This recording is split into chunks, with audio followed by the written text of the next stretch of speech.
What's going on, guys? How are you doing? Welcome, welcome. Hopefully you're doing well today. We're going to be playing a little bit of No Rest for the Wicked, which is pretty exciting, but I kind of wanted to talk about a couple of things today before we kicked it off. Got into a really interesting conversation with one of the guys, one of the viewers, one of the guys that I met a long time ago. Good guy, been a part of the community for a while, and we were talking about like definitions, the definition of, what's an MMO? What is an RPG? Where do these terms even come from? I was blown away first and foremost. Fun game, duped the hell out of everything in it during the free weekend. You duped? You figured out how to, of course you did, Well Below. Of course you did, you sexy bastard. Well Below says, fun game, duped the hell out of everything in it during the free weekend. You bastard. I guess it doesn't really matter. You can create your own worlds and stuff. I did a little bit of research about it before I decided to jump in. It looks like it's cool, though. I wasn't aware that it is a controller. They want you to play with a controller. No big deal, but whatever. Fine. But we were talking about terminology, and I really didn't honestly know this. Where the discourse was occurring was that we had a difference in opinion of what constitutes an MMORPG.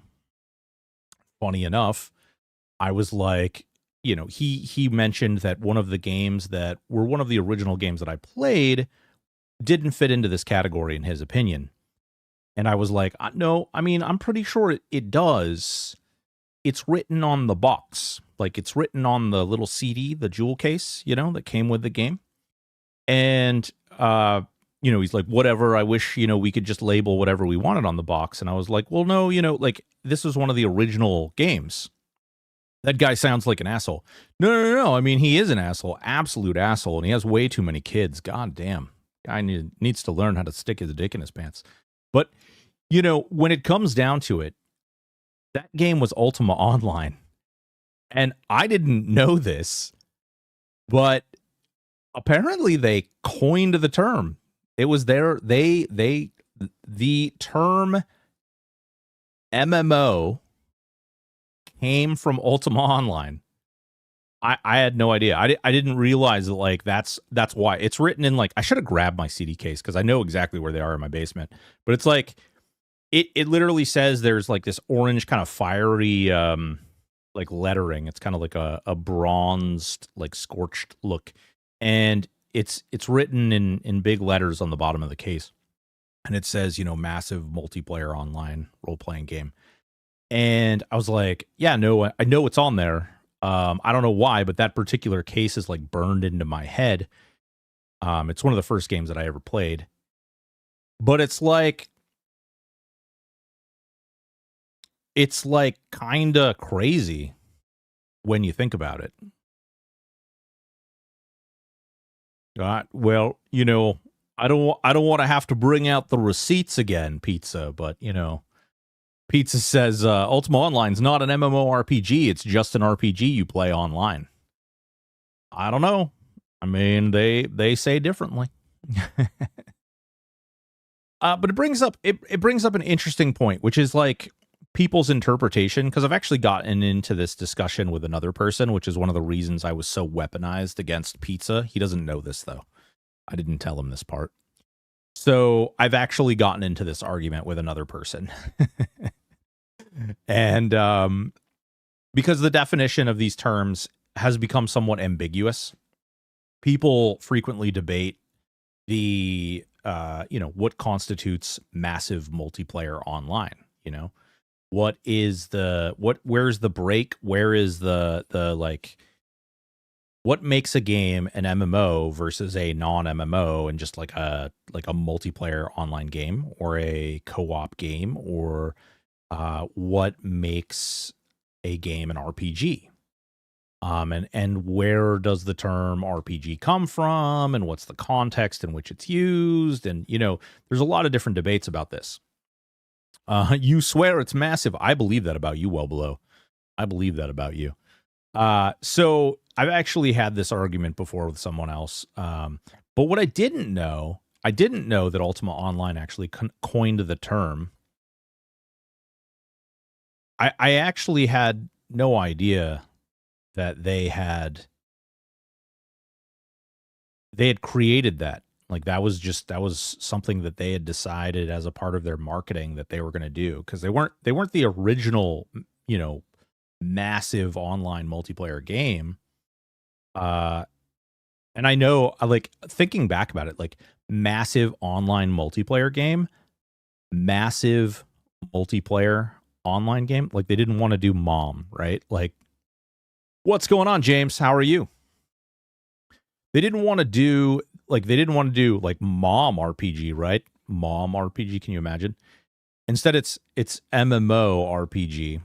And then, obviously you get into this debate about what constitutes an RPG. And it's, I will admit, I will concede that it's not quite as obvious as some might like to think.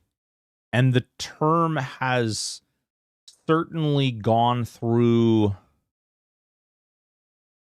people's perception of its meaning has altered as time has gone on. And it's just kind of interesting. I don't know how we got here from there, other than just people utilizing the terms ambiguously and then coming up with their own perception of their meaning and then, just universally using them. What number equals massive? Yeah, Clippy Harpy, great question. Great question. And that's a fun question because honestly, it's very different for everybody. I think that my term is way more like, I think the terminology that I see for massive is very liberal, is very open. It has a lot of, I think it could cover quite a bit of space. I think if you really wanted to get into the discussion, I think that it, unfortunately, when you talk about player base, it's all in context to the size of the world. So if you look at like, oh, our world is like the size of old school RuneScape's tutorial area, right? That little area there, if you throw 100 players into there, that's going to feel pretty congested. It's going to feel like it's, there's constantly people moving around. When you play Shore with like 200, I mean, Shore is a pretty big world. And when you play that with 200 sim players and you're seeing people all over the place, I think that constitutes it. So size does matter. Absolutely. Absolutely. Listen, you guys don't need to lie about it. We're aware. We know the big ones don't hurt. What it do? What's going on, King Allah? People saying League is an MMO. I think that people saying League is an MMO. Actually, Pizza even mentioned like people saying League was an MMO earlier, and I had to scratch my head because League is it's really odd when you think about it contextually, because League is really like a lobby system that attaches itself to instance PvP. Ignore all the like the gameplay mechanisms, because that's all fluff, right? We can in an MMO, like you could technically add any of those mechanisms whatsoever. And then you look at like the context of, okay, you have access to all of these players, but what are the interactions? I don't know. That's a really interesting one. I personally don't see League of Legends as an MMO because I don't see any level of interaction beyond the actual PvP itself. I suppose you can like RMT characters to one another. You can purchase skins and characters, boosts, things like that for one another. But I don't know, beyond that, I don't think there's any actual interaction other than telling people that, your grandma was a stupid biatch and I don't want to touch her and do anything with you or any of that stuff. So Clippy Harpy, to answer your question, I don't know is that there is like a definitive number. I think it's all perspective. If you have if you're playing in Minecraft, right, and you have like a 5x5 square and you have 30 people on that 5x5 square, that's going to feel like there's a lot of people, probably too many people, right? So it's relative to some extent, but I also think that it has something to do with the interaction that you have with those other people. Not just the fact that you coexist in one place, but also the interaction of being able to think Guild Wars 1 and the fact that four characters and eventually 8 characters go into these instances, and you can bring other people. You can have up to 8 other people in there with you. You can do those things, but at the end of the day, it's instanced. You're just going into that place, and then you come back to the town where there's a hub, and you can buy, sell, craft, interact with other players. You can actually, like, there's a marketing system. Like, it's all there's a level of interaction that exists, and so for me, like, I can see where that's a massive multiplayer thing.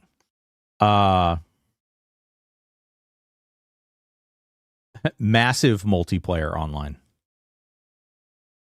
It is on the box. Just like your pizzas. Just like your pizzas. Do you have a large pizza box? Does it say pizza? Is it a pizza just because the box says it's a pizza? If you put a calzone in that pizza, and that pizza box is still a pizza box. Not bad. Just got home from running some errands. Had to get a new debit card today before paying bills. Yuck. They are in the box. Purist would just say that a single persistent world where multiple people can exist. Is that Bovinity? Would you say that that's accurate as far as like massive as well, though? Like massive multiplayer? Would a game with players outside of your own group doing their own thing be considered an MMO? I think it comes back to that contextual description. MMO aside, it lacks the RPG aspect of what MMO is short for, which is MMORPG.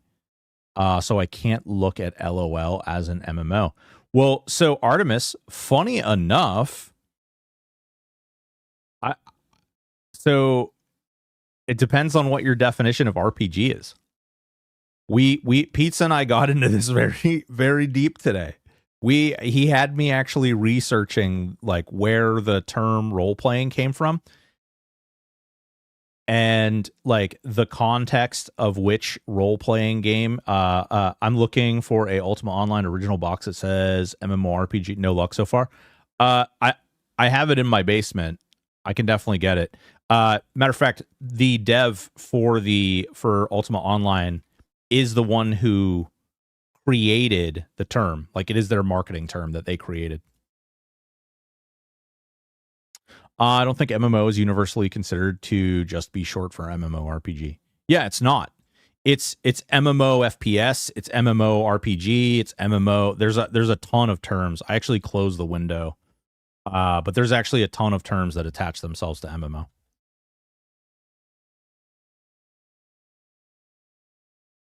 No, it's not about thinking you were lying. At no point did I think you were lying about anything. You can have an opinion or a perspective, and even if it's not necessarily an accurate perspective or opinion, it doesn't necessarily mean you're trying to deceive. Unless you're trying to get in my pants. Let's see here. Hold on. Let me see if I can't find. If I can't find it, I will go downstairs and I will dig it out. But what I can show you is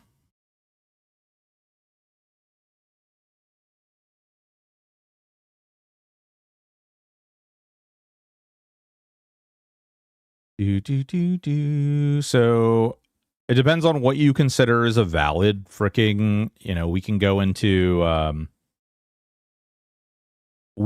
into what people consider valid resources, whether that's Wikipedia, whether or not that's AI, whether or not that's, MMORPG websites, whatever the,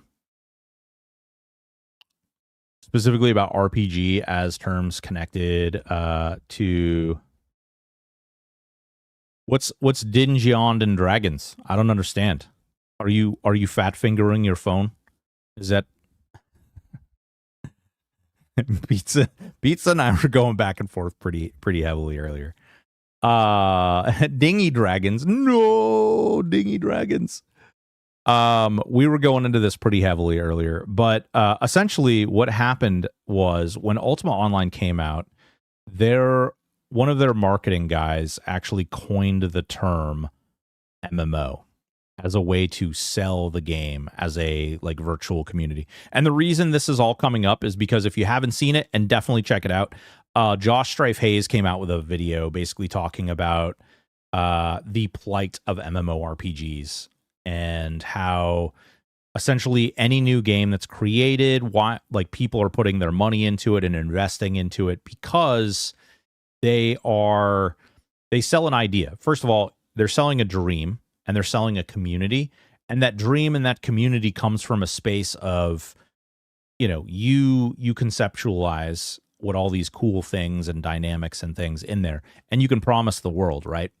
And so people who are unhappy in their current space will transfer to this new space in an effort to join a part of the community of like-minded individuals, because the people who are unhappy here are looking for the grass being greener on the other side. And so, especially when it comes down to a new project or a new product, people are coming to the space and saying, oh my God, I really want to be a part of this. I really want to be one of the early people. I really want to be invested. And it creates this sort of snowball system that goes on from there. So it evolves. Gary's officially credited with coining the term. Yeah. Yep. Yeah, Groundskeeper Joe. What's going on, dude? How have you been? Hope you're doing well, man. So like the sort of build up investment outcome failure system that is kind of happening within all these new games that are being created. And one of the reasons that a lot of the older games that have been around forever have continued to be what they are and continued to carry over what they are. I have to be in voice chat to have this conversation. Too much of my CTS to type out. Yeah. Yeah, it gets pretty crazy. I'm actually, I was talking on pizza. I might make a video about it because I think it's interesting because we all, and I don't want to like say like I don't even think necessarily like pizza's wrong. For him, his definition of like what it entails is his experience of it. I hate that freaking terminology of like your truth, but I do think that from his perspective, he definitely has, this is like what this is what I've experienced. This is my knowledge of this genre. And for me, this is what it needs to include. And so when we start talking about, you know, being angry about games not having the art we like or not having different mechanics and things that we like, and games not, you know, doing this thing or doing something that we don't like and including some kind of game loop or something that we don't engage with or we don't like, I think it's important for us to really sit down and say, you know, not every game is going to have every single mechanic we want. And some of the mechanics that we absolutely abhor are likely going to pop up in that. There's going to be something we don't like about every single game.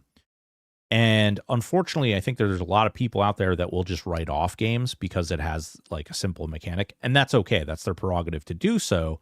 But I also think that they may be missing out a little bit, or maybe not giving something necessarily a fair shake because of kind of an idea or concept, a perception around that stuff. Let's see here. I can't even find an EQ box that says, is it on EQ? In my opinion, MMO literally means the ability to have mass multiplayer capabilities. They can also be shooters, arena. Yeah. Well, MMO there. So we were looking at this earlier. You guys can't see the screen. I don't think I actually set up that damn. This is the downside of me redoing my OBS again. Hold on. Let me see if I can do this. I know I screwed with this. I just don't remember if I deleted it all or not. Bear with me. You guys can hear me, but hold on. I just need to add a couple of sources to this real quick.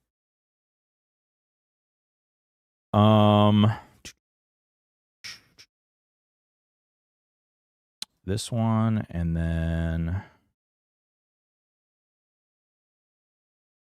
this one. There we go. All right. Perfect. Okay. You guys can see this for the most part, right? It's not a bad term, just used way too much and has become watered down. I don't know if you can water it down because it's a genre. It's not a no, I don't think anybody's saying it's a bad term. I think it comes more from like it's like if you were to say first person shooter, like it's just MMO is just a genre. It's just a label that gets attached to something. It's not there's nothing contextually other than a massive multiplayer online, right? Like it's in the name. There's no implied like system that is built within it other than it is online.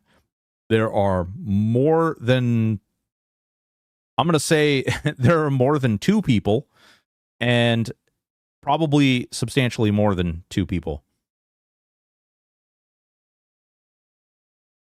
I mean, to some extent, like games. What's the one game? Not Star Citizen. No Man's Sky. No Man's Sky advertised itself as being an MMO, but it was like an MMO where you would never actually. And I'm talking about in its original state.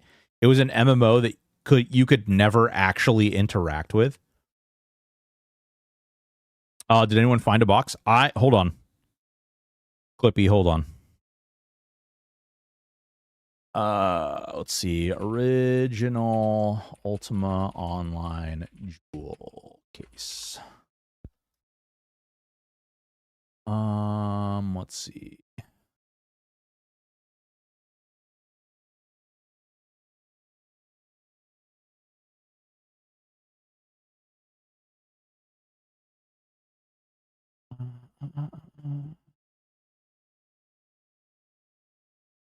Trademarks. That's not.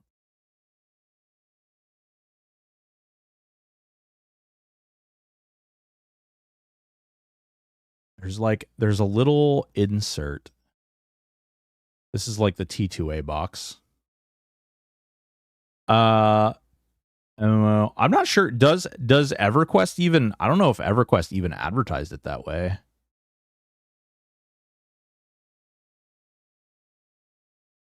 Of course, there's no back. There's no rear to that one. System requirements. Okay, this one includes all the expansions. So this isn't the OG one. It's where is it? It's this case. I know it's this case, but it has a slightly different, like this. I don't think my case actually has these black bars on it. At least I don't recall it having those black bars on it. Oh my God, yes. This brings back memories, man. If you don't get the nostalgies from just seeing this, if you played Ultima Online, mind you, like I get it if you didn't. Oh, and then the original like Ultima games that were not Ultima Online.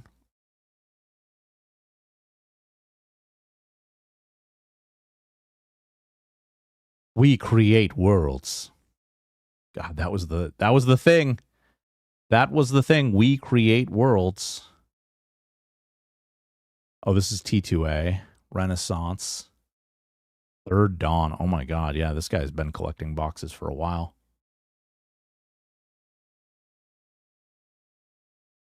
Samurai Empire. I didn't actually follow it that far. I played through T2A. I played Renaissance. What was the Shadows of? I was wondering where I ever heard the term back in the day because everyone said MMORPG, but I can't find a single marketing material that says Clippy Harpy. If you look it up, it's actually coined. So the term MMORPG was coined by Richard Garriott, the creator of Ultima Online in 1997. The term probably derives from the MMOG, which can be traced back to 1995 E3 convention when Dale Adink used it to describe confirmed kill.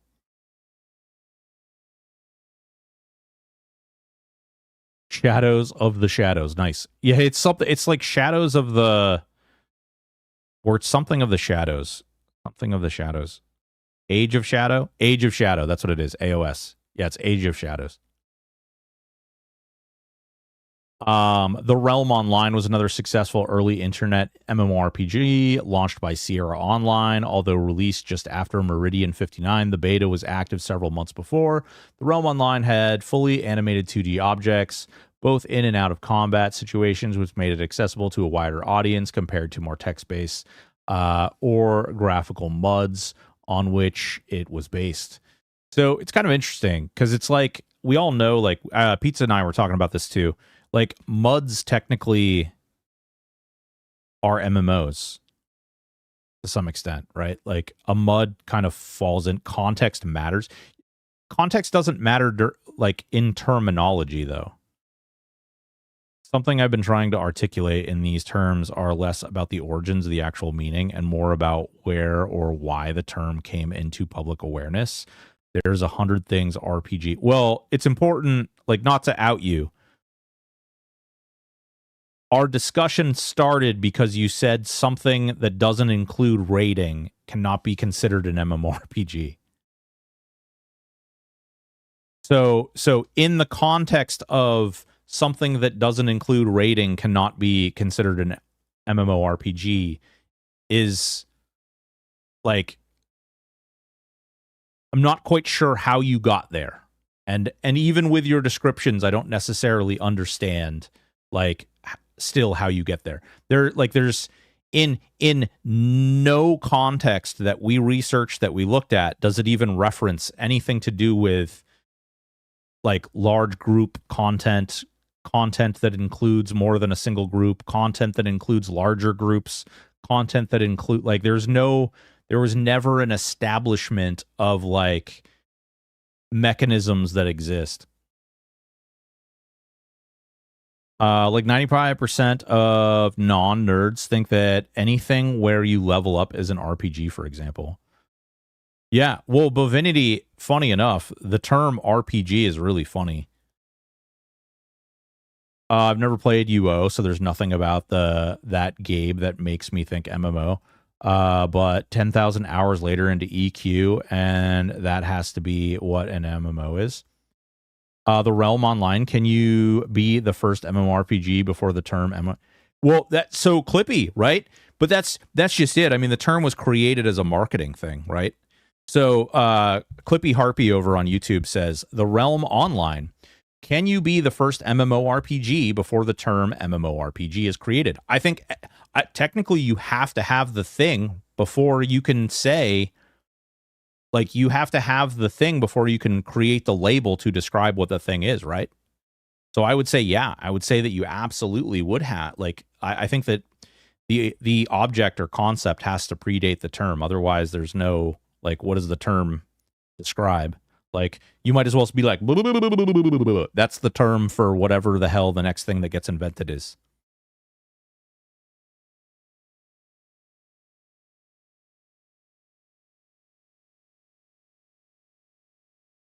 I don't know. It's interesting. I was thinking about maybe making a video about this because I think it is really interesting to see, like, what. It's really interesting to see how different and how far apart people are on their definitions of what constitutes MMO and what constitutes RPG and then what constitutes MMORPG, because it's all freaking over the place. And then it goes even further. What's going on, Cool Jim? How are you doing, baby? And then take it a step further and ask yourself, like, what? Okay, so we can agree on this part and we can agree on that part, but then the middle ground, it's and Pizza, it's less about the game. Like, it doesn't matter. Ultima Online, EverQuest, any of those things, like, none of the game doesn't necessarily matter. All it needs to do is meet certain specific things. I'm not going to get into my analogy that I gave you earlier. Like, it just, I don't think that there's, like, a context that definitively changes the definition of a word, because a word has its meaning. That is its meaning. When you add context to that, it may increase or decrease or absolve, but it doesn't alter the meaning. In my humble opinion, to be a MMORPG, there needs to be at least several players playing with or around you that you don't know. Well, you could know them. It can still be an MMO if you do know them, right? Like, what happens? Like, let's say there's 100 people in a game, and you get to know them, even if you just know them by name. Does that constitute an MMORPG for you?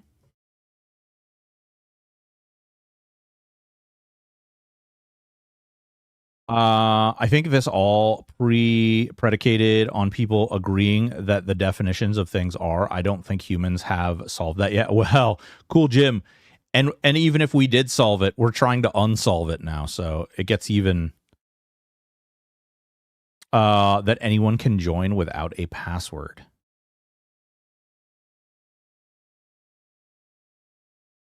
Oh, when you say without a password, you mean like going through like it's not a private server, or it's not like if you were talking about your own private Minecraft server, like it's not password protected. Manly meatballs.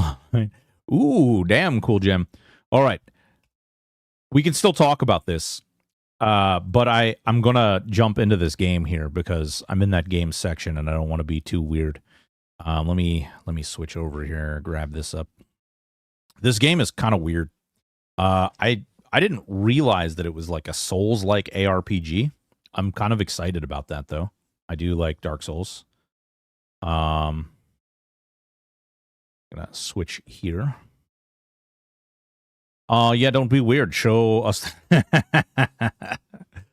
God damn it. Well below. Oops. One thing I really like, this is a super nerdy thing to like, but one thing I like is that there's ducking in the music. I don't know who thought that was a great idea, but bless their heart for ducking. All right. I already looked at this and I think it's really weird. Something else that's really weird, why the women have really big hips and a really small torso and really long arms. The dudes have really big torso, really tiny legs, and really big arms. Like, what? Is this not weird for anyone else? It's like we made her big on the lower half. We made him big on the upper half.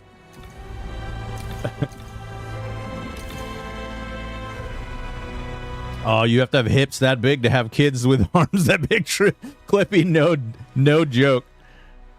Yeah, no, it's definitely unique. You know what it reminds me of, though? It reminds me of Ark. I don't know if you guys have done the character creation in Ark, but it definitely gives me like that Ark feeling.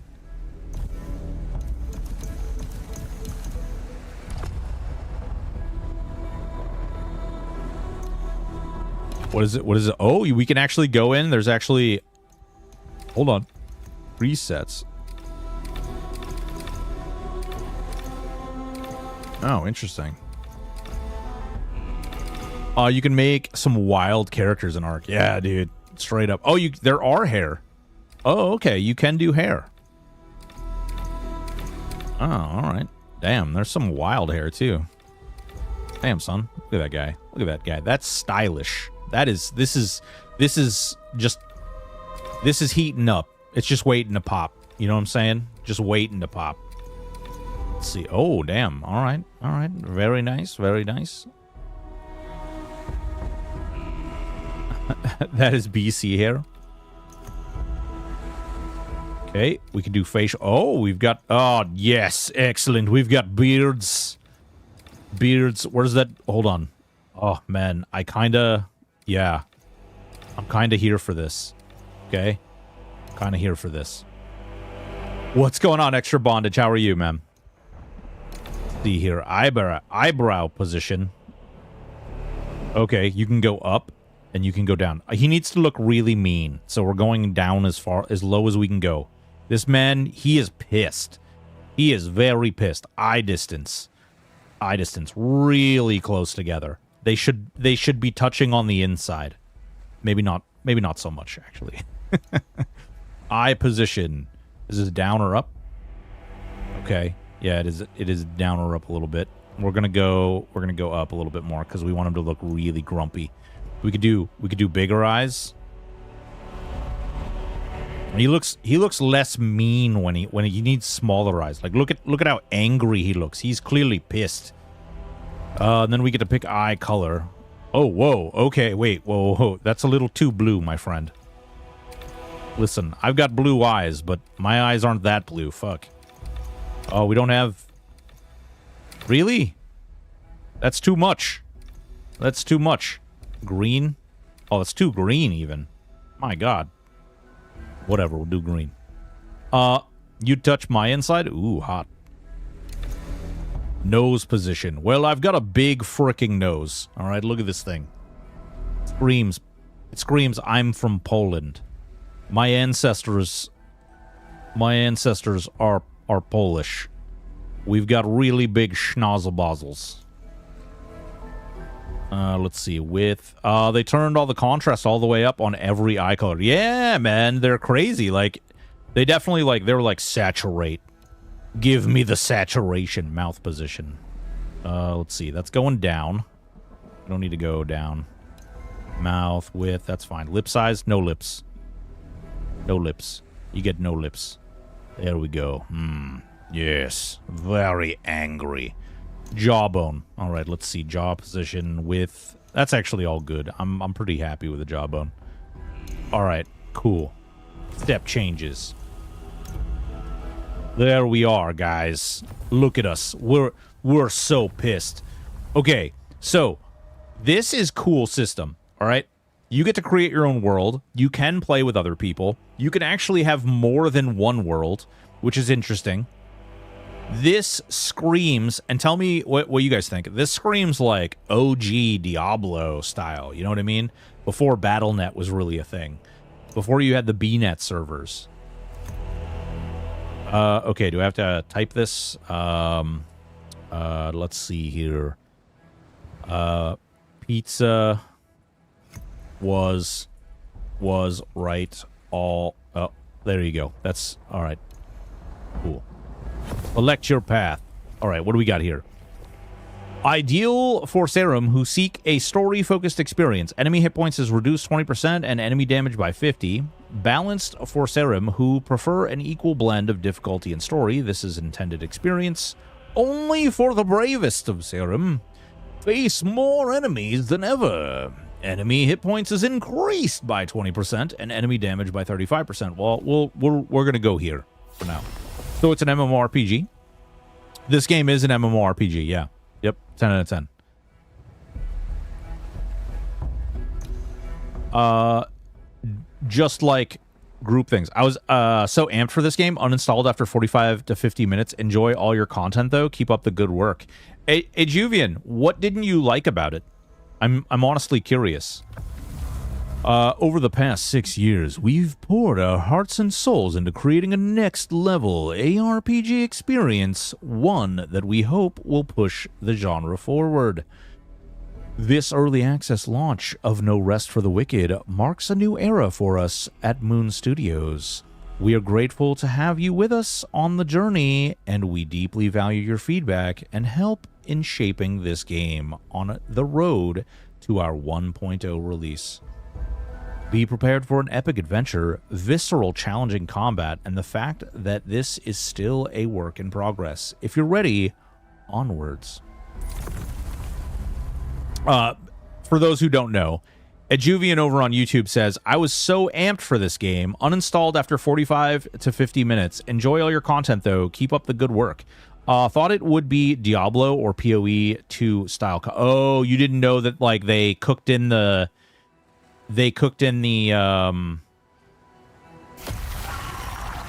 sort of like Dark Soulsy like combat, like the dodging and parrying and stuff. Yeah. Understandable. Definitely. I don't think that's for a lot of people, honestly. I don't think that's for a lot of people. You really have to be into that particular style of game for that to be your flavor. Like it doesn't There's not really like a middle road for that. God told me stories. Graphics, etc. had me hyped. Nice.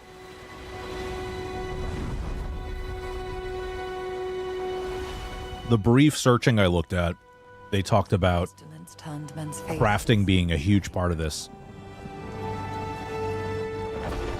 Oh, well, that's cool.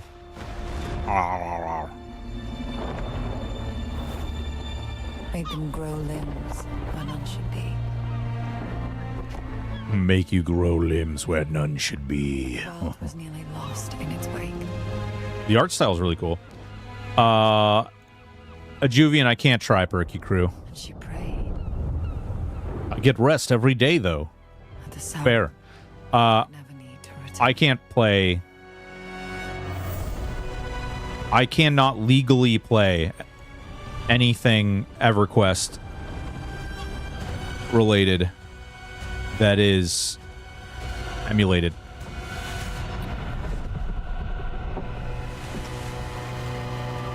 Honestly, I don't... Even if it wasn't a legal issue, I don't really think I'm going to be... I don't want to do emulators in general, because it's a trap, both for me and the emulator, which we learned the hard way. This is a fool's errand. There's no sum worth bringing the likes of them to shore. Dun, dun, dun, dun, dun, dun, dun. I've heard a lot of people enjoy the server, and that's good. I think if they want to play it, they should. Whoa, okay. All right. Movement feels muddy. Oh, there's like a sneak. There's like a sneak. That's weird. Okay. Sprint, holding X. I don't see stamina anywhere. Interesting. Okay. It really bothers me that I can't move the camera. I heard you were all 7 feet tall and big as oaks. Definitely a trap. LOL can close at any time with all the time invested. Yeah. Well, and they're growing really quickly. And they have some content creators that are covering content for that. Which I don't want people to think that I have like a personal grudge against any of those people who are covering content for that stuff. But I will tell you, as a content creator who created content for private servers and then saw those private servers get shut down, and to have my videos referenced as to like one of the reasons that they're blowing up and like using all these things, it's just I don't want to be a part of any of that. There's a game out there, there's an emulator for this game that I really loved. It got shut down a long time ago, and I absolutely love that game. I think it's one of the greatest games of all time, and I will not play it just because I don't want there to be any like attention. I don't want there to be any... I want those guys to cook what they're cooking over in the lane that they're cooking, where they're cooking. It's not EverQuest. It's a completely different game, and I don't want to like be sending smoke signals off to anybody. Yeah, I'm not... unfortunately, I'm not even going to mention the game because it's not... It would be very, very obvious and very easy to find if I did. I heard you were all 7 feet tall, as big as oaks. Don't look so tough to me. Do I also fire thunderbolts out of my ass?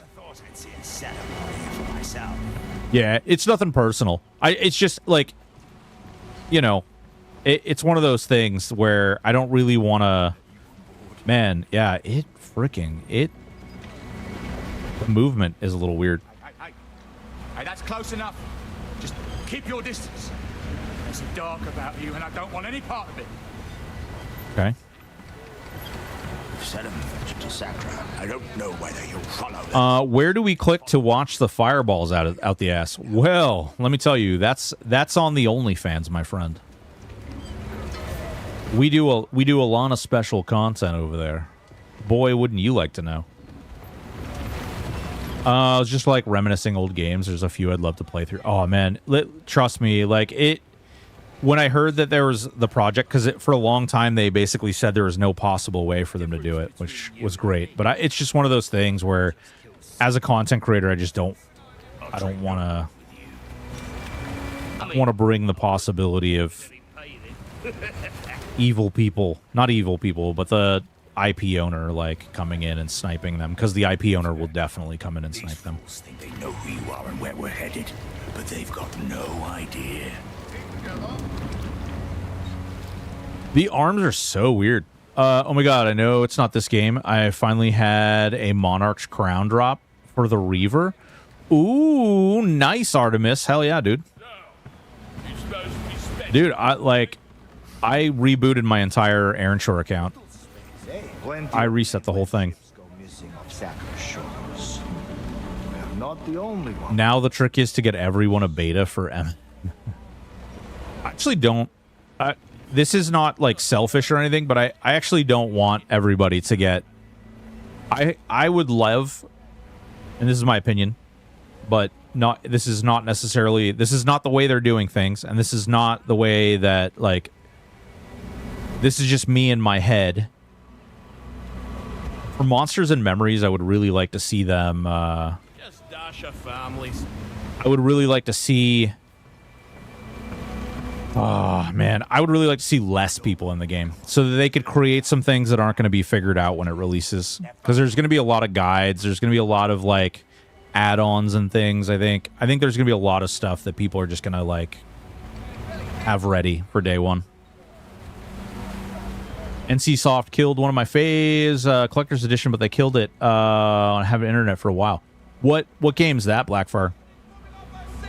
Should have burned the island to the ground thousands of years ago and never come back. Across half of the ocean sea. You're scared of a hunk of rock. No good would come of this. Tabula Rasa. Oh, I'm pretty sure there are a lot of private servers for Tabula Rasa, isn't there? Don't mind the others. It's just their way. You go speak with the captain and I'll check on your quarters. He's gonna check in on my quarters, giggity. My hind quarter. Ooh, okay. Faster climbing. Interesting. I haven't found any. Oh yeah, but I haven't looked. Yeah. Pretty sure there's a couple of them out there. I don't know how populated they are, but I'm pretty sure there's a couple out there. NCSoft has been. You know what? Actually, I came to a conclusion the other day after doing a bunch of research on this. As much as people really don't like Daybreak, they're one of the few companies and when I say few, they are one of the very few companies that have come out and even entertained support for private servers, which is kind of interesting.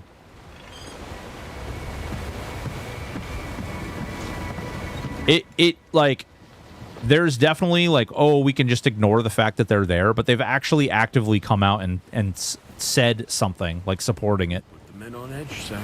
It's kind of interesting. We've trafficked in people before, but well. Oh yeah, dude. Whatever. Sorry to be out of these waters. You off much? Blackfar says, I know it wasn't the greatest, but was fun. So, yeah, dude. Different people like different stuff, man. I like 100% support people playing whatever's fun. Supporting it with strict rules. They actually, Suds, they have never openly said that. Hey. Whoa. Hey. You. Hey. Help you.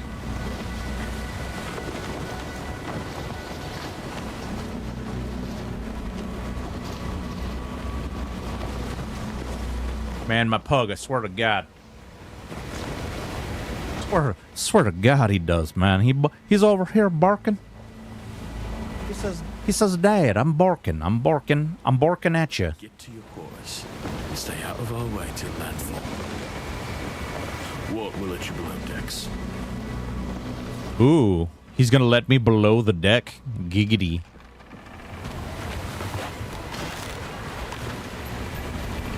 Somebody's gonna try and kill me. Calling it now.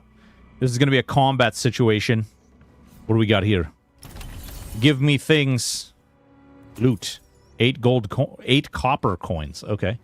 I get the excitement when the kids enjoy the games I played as a kid. I have 8-year-old playing the original Final Fantasy right now. Dude, Westmort, man. I got my daughter to play EQ, but it didn't last long, unfortunately. Oh, okay. Apparently, oh. Wait, is this, can I fight this rat? Hold on. Attack, square. Oh, shit. Okay. Punch. Punch. Oh. Oh. All right. I like the world destruction. That's really cool. Feels pretty good. Oh.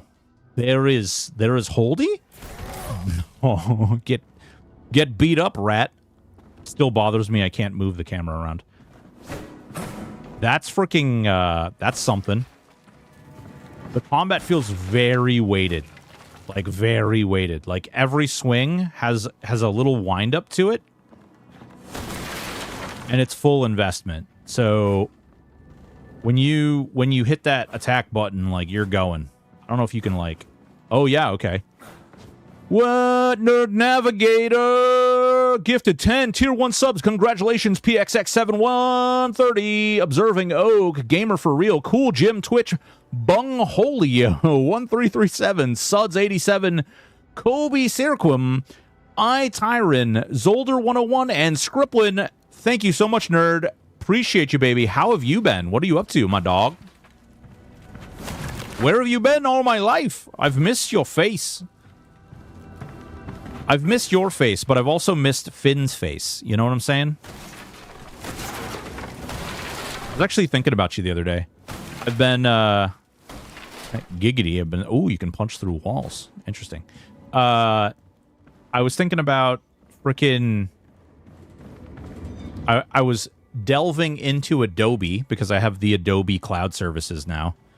I'm gonna stop using frickin' CapCut as my video editing. To Siddle? Oh, weird. You can like, interesting. Okay. But I was messing with it, and I remember the day that you and I were like, you were showing me all your magical tricks in Adobe, and I was like, man, I wish I could go back and do that. I was hyper fixated in this little game called Ashes of Creation, so that went well. To be fair, it's not completely dead yet. There is a holding company that owns it now. Hey, you. A little help with the meal? A little help with the meal? Raina, I need you to get in Discord for me. I need you to voice act the... Oh, wait. Did I just climb on top of that? Oh, interesting. Okay. Neat. What's going on, man? The mushrooms from the shelf and herbs from the table. I have to keep stirring, or it'll go from burn to ashes. Burn to ashes. It'll go from burn to ashes. All right, I got the stuff. I got the goods. Along with a little seawater. True, you can't buy it on Steam anymore, but it's also not delisted. Well, it is. That's true. Actually, wait. That's Thursday, right? Dude, okay. All right. I don't want to drum up. First of all, again, nerd. Are you streaming anymore, nerd? I feel like I haven't seen you, and I feel like I haven't seen you in forever. Hold on. Boys, girls, ladies and gentlemen, Nerd Navigator is a YouTuber, is a streamer, was a YouTuber. I don't know if he's still doing it anymore, but if he is, get up in there, give him some follows. Thank you so much, man, for the freaking gifted subs. I really do appreciate that. Back in the state where I don't know what I want to play. I had a game, and then now I do. Oh, dude, I'm sorry. Like, real talk. I'm really sorry. That, yeah. I mean, obviously you, me, Raina, a lot of people in this community know exactly how that feels, and it doesn't feel good. Sure, you can eat a mushroom in a pinch, but nothing beats a cooked meal. Here, have some for yourself. Have some for yourself. Rocky. All right, up arrow. Eat food. Do I need to eat food? I'm not even hurt. Why would I eat food? Cooked meals may provide additional benefits. Is this guy like... What's the story with... All planned out. A year of this. Two washing the decks. 4 more in the rigging. Another 5 in the helm. And then captain. Just like that. Just like that. Did I do good? You guys might not know this, but I actually applied... I had a job interview yesterday. And then... I actually applied for a voice acting job the other day. Whoa. Did my game just freeze? Oh. Uh-oh. Did my game Shit the bed. I think my game just shit the bed. I did read a lot of reviews about this game not being optimized very well. My computer is running warm, but not warm enough to crash. Huh. What the hell?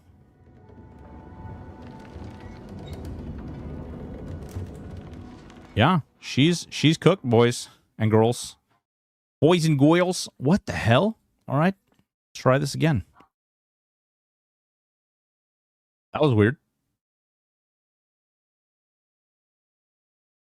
Hype train complete. Level 3. Thank you again, Nerd Navigator. Congratulations to all of you who got your sweet, sweet gifts of glory. Haven't streamed in a hot minute. Oh man. That's sad. That's sad. Alright, let's see if we can... apparently the game didn't like it. Maybe I should turn down the graphics?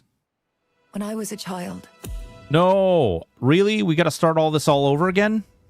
Oh, you son of a bear. Alright, yeah. Alright, hold on. The good news is, screw all you guys. I'm not talking to you. You guys can all go live on the bone throne. Nice, good for you. Don't care. Running to the captain. Yup. Wonderful. Talk to this guy. He's gonna talk about a bunch of dumb stuff. Go to your quarters, you dirty little bleh. All right, great. Ooh, I like that. That's a nice little doohickey. All right. Go down here. Good. If this game doesn't have pizza in it, I don't want to play it, dude. Can we agree? Like, I would love to say. Oh wow. Okay, the mouse and keyboard is kind of weird. Graphics. I'm gonna turn these down to ultra performance. Maybe, I don't know. I think I turned off. Let's turn off FSR. Oh wait, that's on. Never mind. Okay. Okay, the game got really ugly. The game got really ugly. Oh, we only got 4 that time. We got 8 last time. Bull crap. It's definitely pixelated to Jeezers. I don't know what it looks like on your guys' end, but that definitely took the edge off. Dude, oh my god. You know what we could do is we could have it could be slash pizza and literally oh, okay. It could be slash pizza, and then when you slash pizza, it literally bought you pizza from Pizza's Pizza Shop. Alright, I just like hitting stuff, alright? Feels good. I don't get to hit things enough. Looks like a PS2 game. It looks better than a PS2 game, but it definitely... It's not Apogea, okay? I don't know if you guys tried that game out. Apogea. I got it all planned out. Yeah, you do. All right, great. Good for you. You got it all planned out, you do. Oops. Apogea. Apogea 2. There you go. Apogea is, yeah. The looting system is probably my biggest complaint in that game. The combat's fine. It's very, like, it's very... What's the word? Like, the game... Do I not, like... Can't... Ooh, perhaps a prayer before landfall, eh? Alright. The game... Might seem thick with sinners. Has, like, RuneScape combat style, which is fine. The game has, like... old school Final Fantasy graphics, which I don't mind, actually. But the way they handle loot is probably one of the most infuriating things ever. Ooh, okay. So we've got... There's, like, combination attacks, too. Is it worth it or pass for now? I would recommend, if you can play it for free still, I meant to check it out and see if the playtest was still out today. if you can do it for free, I would definitely recommend checking it out so you can tell for yourself. I personally, I don't know if it's going to be a game that I really get into.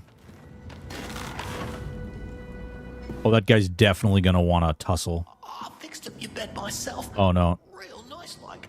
Don't fret if you can't sleep. First few weeks aboard. Bro, you have like the saddest little voice. You have these huge arms. And you've got the saddest little, like, puberty has escaped me voice.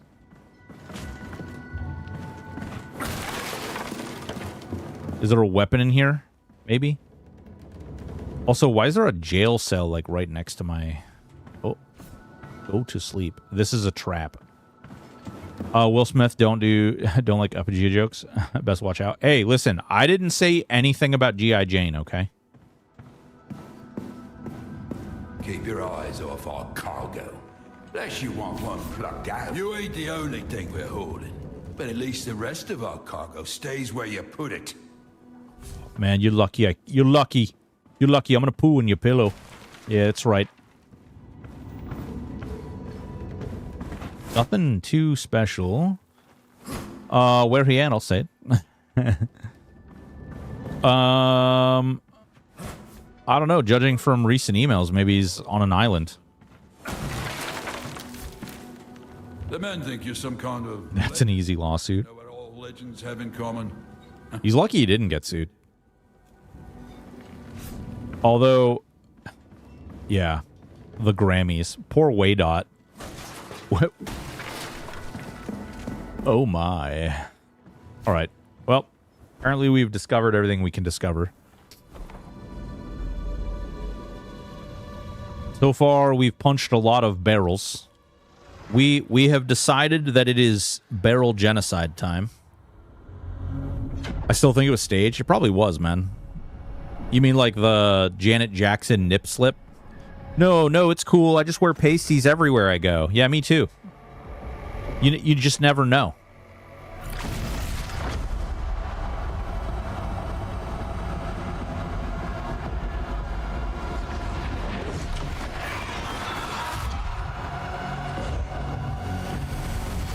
Good time for ads.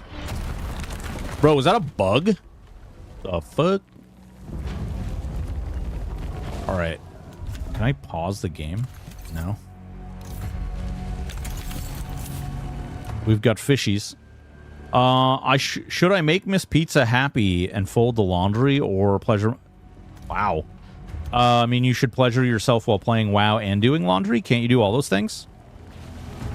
You could pleasure yourself into the laundry and play WoW. Imagine that. I'm going to wait for the ads to end so people don't miss out on this. I apologize. We do have we have 2 minutes left on ads on Twitch.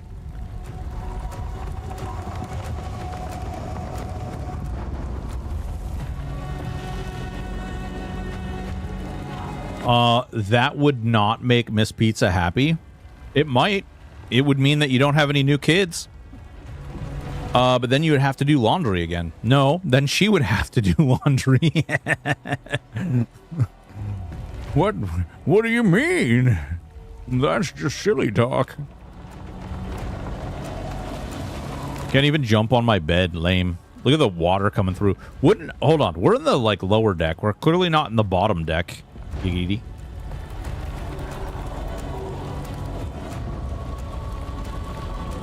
But if we were on the bottom deck, wouldn't the water be coming up? Also, oh, because it's raining.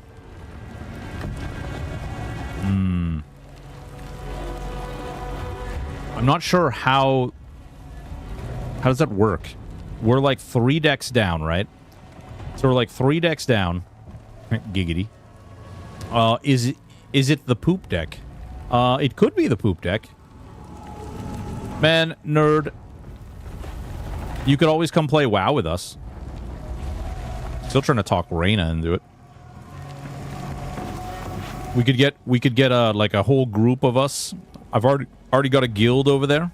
You play WoW. Only when you log off. I actually sit there and I camp out my B nut.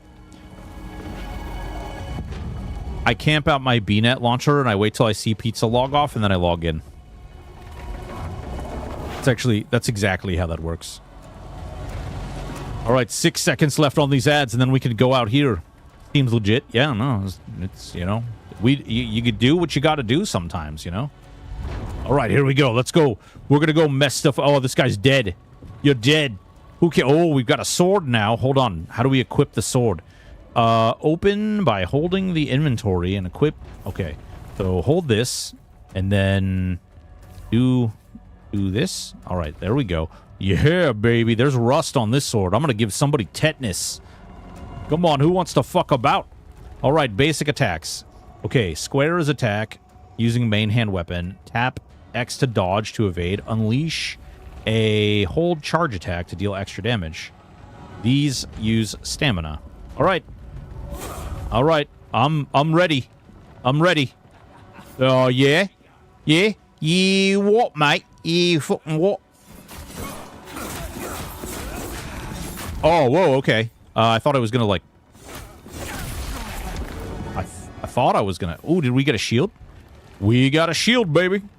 We got a shield. Yeah, give me that shield. All right. Okay. L1. L1 is block. Is this parry? Okay, that's parry. All right. If we learn to parry now, we will be better for it in the long run. Okay? That's how these games work. Oh, wait. Can we not go up the other way? Did something bad happen to the stairs over here? Oh, are they on fire? Oh, okay. Yeah. That's too bad. Oh, well. So we'll have to go up that way. Life will go on. Today's a good day, it is. Okay, so he does a double attack. Come on. Come on, you jiggling. Oh, nope. I didn't time that right. Yeah, what, mate?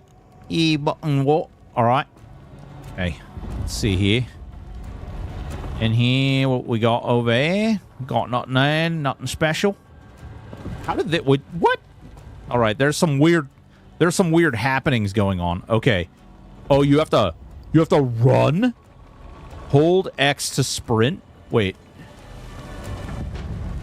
Okay, jump. Sprinting off. All right, you guys ready to watch me fall in this hole? Oh, nope. Did the game just freeze on me again? Dude, come on. This is ridiculous. Well, wrong. What's going on, man? What is going on? What is the problem?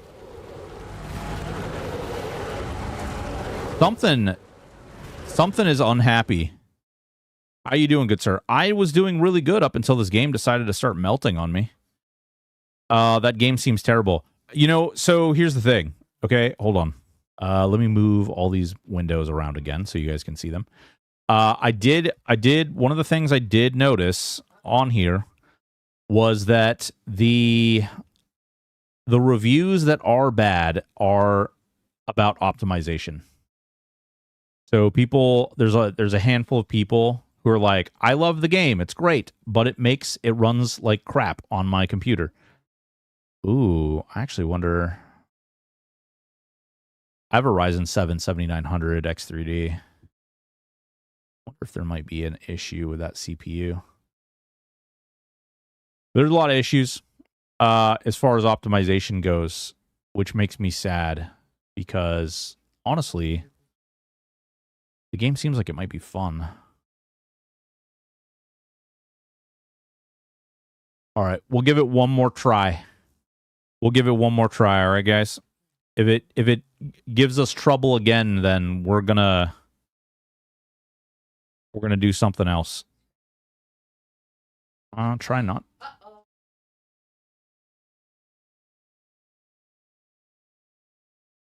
Well, guys, anybody want a pug? I'm gonna give away a free pug on stream today. She's free. Yeah, it's my wife's pug, so don't worry about it. When I was a child, Give me that. I didn't even, man. stories. Guys, I need an alibi real quick. This is going to make me do this all over again. I don't even want to do the tutorial anymore.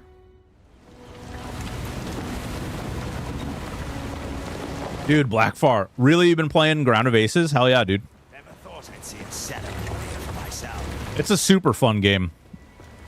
They've got a bunch of new content coming for it, too. Captain wants to work with you. Really, I really like those guys. They're another great dev team. You put the nose. Shut up, shut up, shut up, shut up, shut up, shut up, shut up. Nobody cares. Nobody cares. I don't even care about the coins that I'm going to inevitably lose. I love RimWorld, and it's awesome. Yeah, dude. That's exactly what it reminds me of. It reminds me... Oh, I hurt myself. Oh, I fell right on my face, too. Ow. Jerk. Yeah, RimWorld, it has that, like, RimWorld-y feel to it. How many coins do we get this time? 5. All right, we've gotten 8, 4, and 5. All right. Nobody cares. Screw you, rat. Ooh. Rough cut meat. Giggity. That's a wicked gameplay loop you got going on there. You shut your mouth. A little help with the meal? In you go. Sure. Wait, who's giving him rim jobs? Whoa, whoa. Oh, wait. Okay, we got our soup. This guy. Yeah. Little prayer. Uh-huh. Yeah. Never too late to repent. Oh, it's too late, baby. Did you shower? No. Who showers? 2026. You don't need a shower.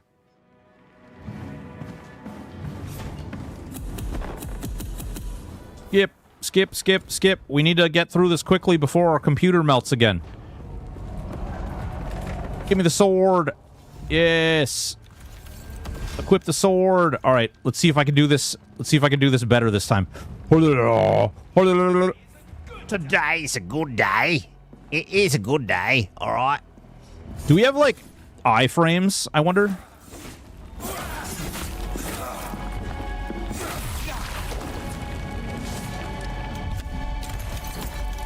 All right.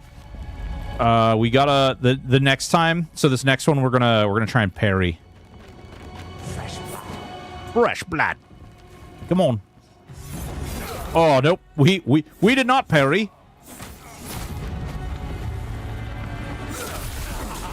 Man, we blast that guy though. Eat the food. Crikey. Alright. Run. Okay, you auto sprint. You auto jump. So that's good. You auto climb. That's also good. There's nothing special here. Saddle. Okay. Sidle.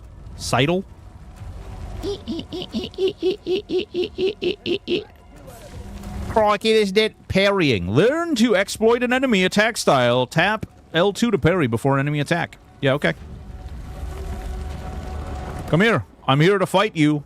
I heard... Oh, wait. What do we got over here? Is there anything good?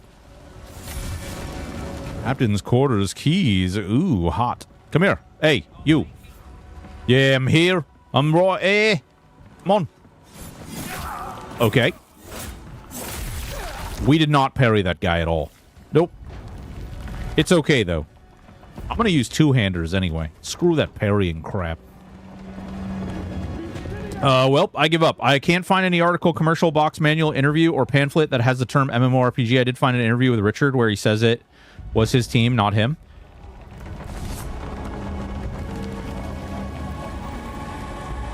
No need to parry if they're dead. True, Kashari, true. Hello there. Oh, I thought you were friendly. Okay, the parrying system leaves a little bit... There's like a delay.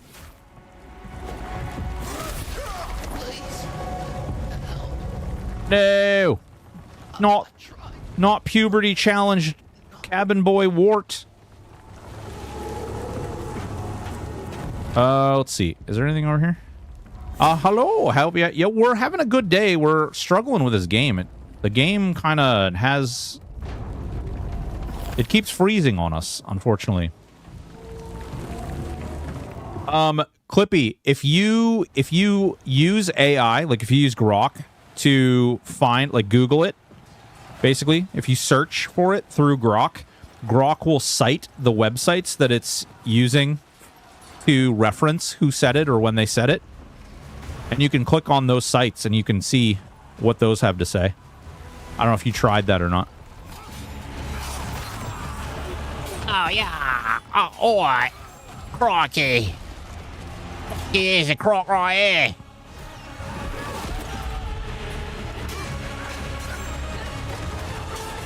The Wikipedia actually probably also cites something. I don't know. No, I closed it. Let it burn! Show these mainlanders what Sakra is our island! Ooh, okay. No. Oi. Crikey. Oh, hey there. Come on. Man, I'm a little late. Always. Ow. You jerk. There, suck it.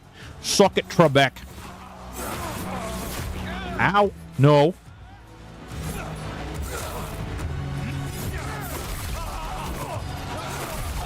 You gotta, like, learn the, like, you gotta learn the auto attack, like, the speed in which they attack at. It's kind of goofy. Come here, like, watch. He's gonna swing. Oh, there we go. We parried that guy. Get the great handle. Press. Uh-oh. Well, I can't open it if I'm standing on it, nerd. Wait, it does not? I look. No, it does. It absolutely does, because I know that I had it. Oh, wait, you're saying the wiki doesn't? I know Grok does, because when I looked at that, it cited like 3 different sources. Oops, what's going on?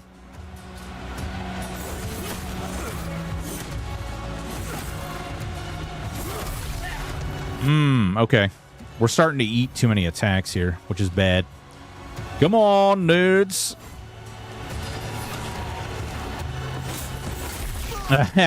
Tag teams. Oh. Opa. Get wrecked. Gutted him like a fish. All right, what else we got? Oh, no.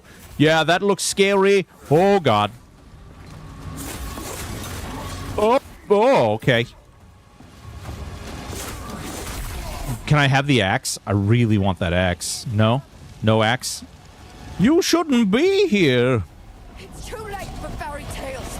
Too late for fairy tales.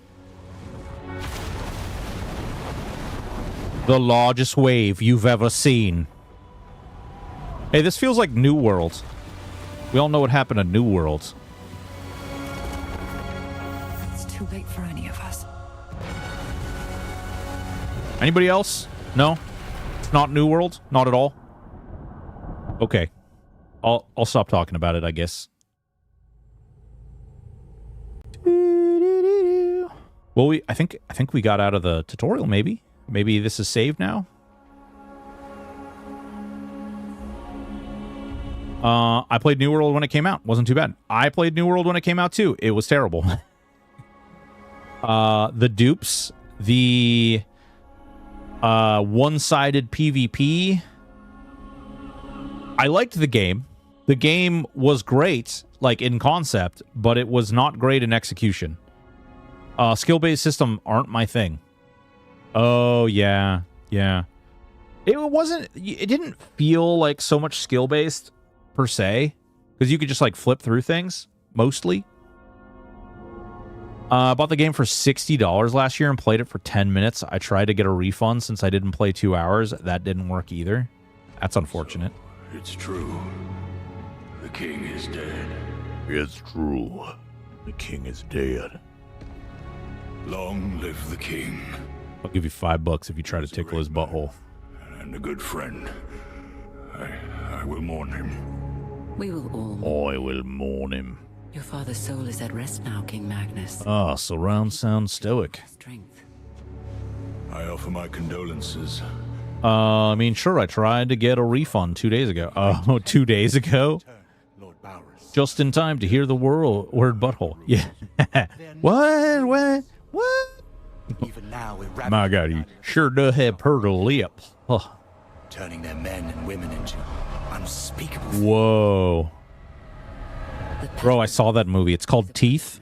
You guys should definitely Google the movie Teeth. How convenient. You will not be sad. Don't do it from work, though. Don't Google teeth from work. Yo, what's going on, Obese? How are you? Cannot allow it to spread. My father has been weak for many years. I will begin my reign doing what he could not. Oh, he killed his dad. He's a jerk. I must recommend against any It's already done. Tomorrow, Madrigal Celine and her Inquisition will set sail for Sacra. I promise we will cleanse the island of this wickedness. Our new king's faith in the church is well placed. Our king's faith was never in question. Ellsworth is a strong ruler, Your Grace. Sacra will recover. No. Whoa, that move seems hella kink. Yeah, Kentucky. You Google that. Googling teeth is over. And bring it like a newborn babe. Oh no. Good. Sorry, wife was throwing 20s at me. Hot. Did you have to take your clothes off? You guys could. Hell yeah. Hell yeah. Look, I have no clothes. No clothes. Yeah, teeth is it's intense. It's intense. All right, this literally feels like a new world though. Like you okay, I wake up. Where's the dude with the box? There's got to be a dude with a box and we talk to him. Hold on, can we punch this box? Yeah. Bro, we have beat the crap out of so many boxes. Oh, we can loot that too. Hell yeah. All right. Oh, there's a lot of things over there. Okay, we've got another thing here. I watched a guide. It said make sure you loot and kill and do as many things as you can with these things. Oh, that crab wants to touch my butthole. Touch your butthole. Got him. This is also reminiscent of Path of Exile. Yeah, that's true. Yeah, you know what? These guys need to come up with some original content. Not everybody wakes up on a goddamn beach. I'll never make it to Sacrament for me. He'll never make it to Sacrament for me. Ghost is crawling. There isn't. Wait, why didn't I loot the captain's? I looted the captain's The waves. key, but I didn't actually do anything with it. Shut up. Nobody likes you. You smell bad. Oh, wait. Needs a pickaxe. Oh. Needs a shovel. Hello. Crikey. Oh, his body jiggles when I stand on it. You don't clip that. Oh, look.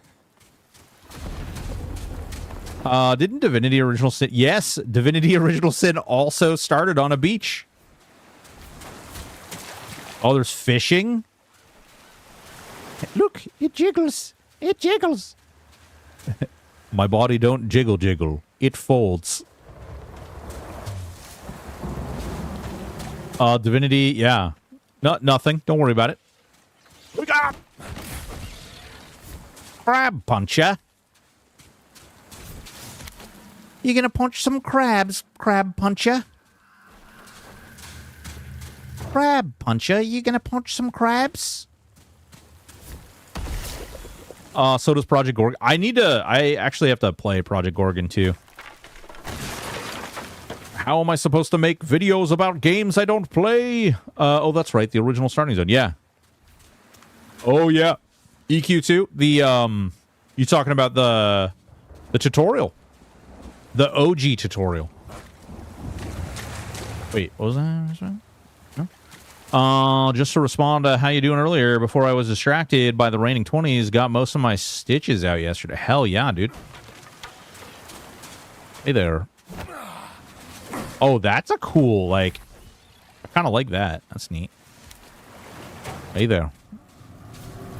Open. Oh, okay. That, I didn't mean to do that. Per se. Oh, is there...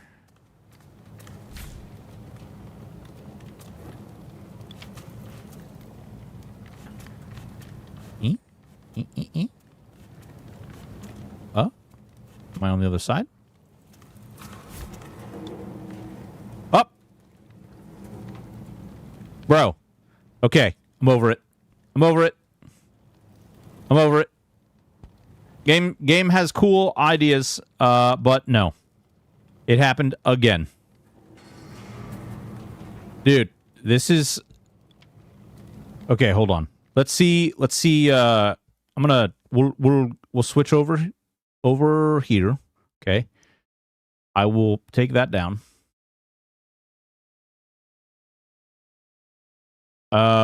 We will...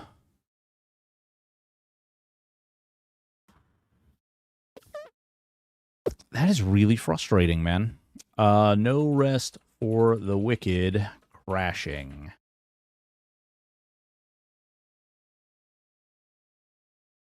Let's see.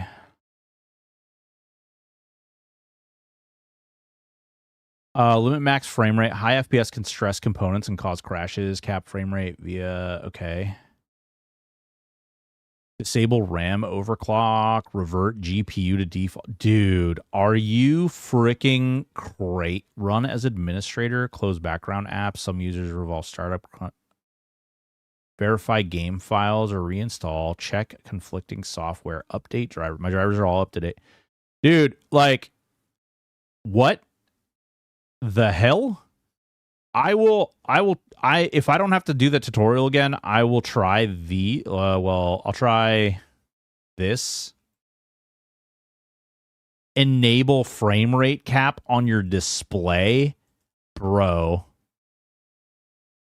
Yeah, you might as well build a new computer just so you can play this game. That's tough, though. All right, this is AI answers, though. So this is a conglomerate of all kinds of things. Okay, so this is a old... I had a lot of issues when starting the game. However, well, that's when you're starting the game. Okay.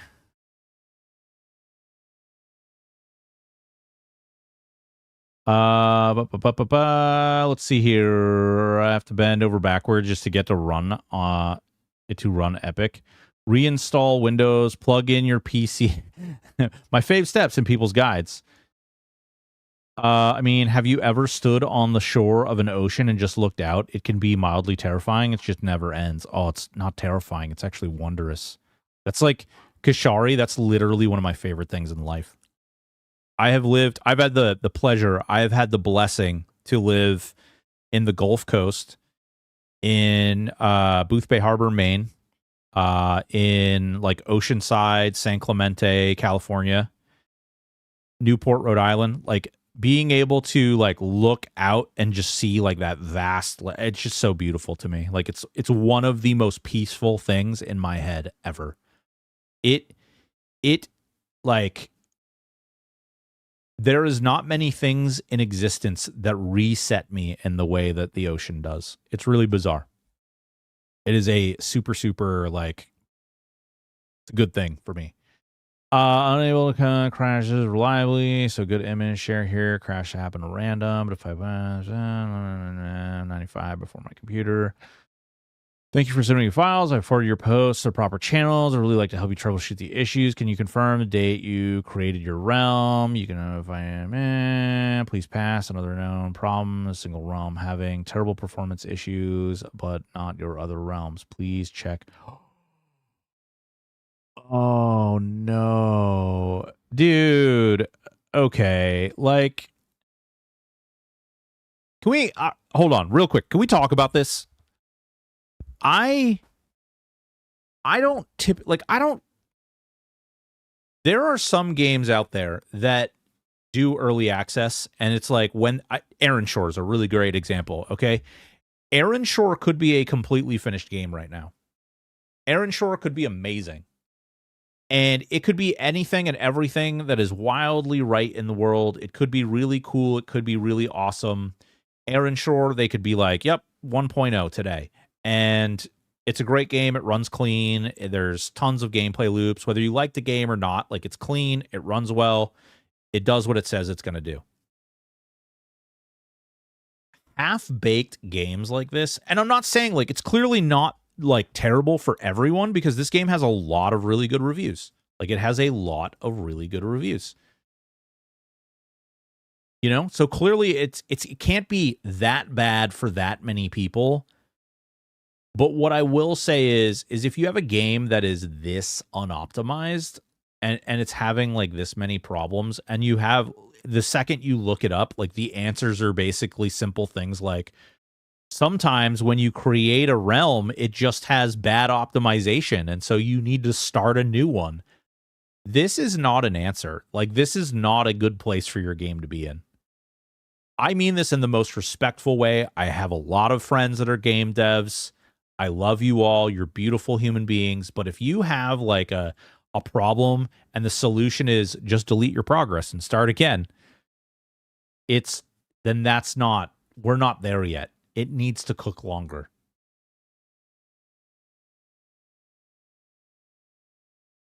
My parents and grandparents were into sailing as a kid. I spent a lot of time on sailboats. Being out of sight of land is a profound experience. I'll agree with that.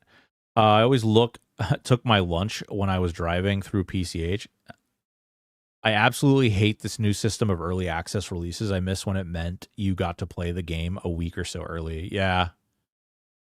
Dude, actually, speaking of like screwing with terminology, the poor Ashes of Creation people who like they scumbagged through.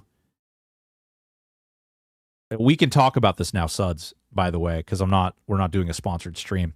But like the poor Ashes of Creation people, employees, and the people who put money into that game, only to have the game sold underneath the like, no one had any idea that the game got sold to a holding company, and then the holding company was like, we're releasing this in early access so that we can claim that we released the game and we don't owe anyone anything.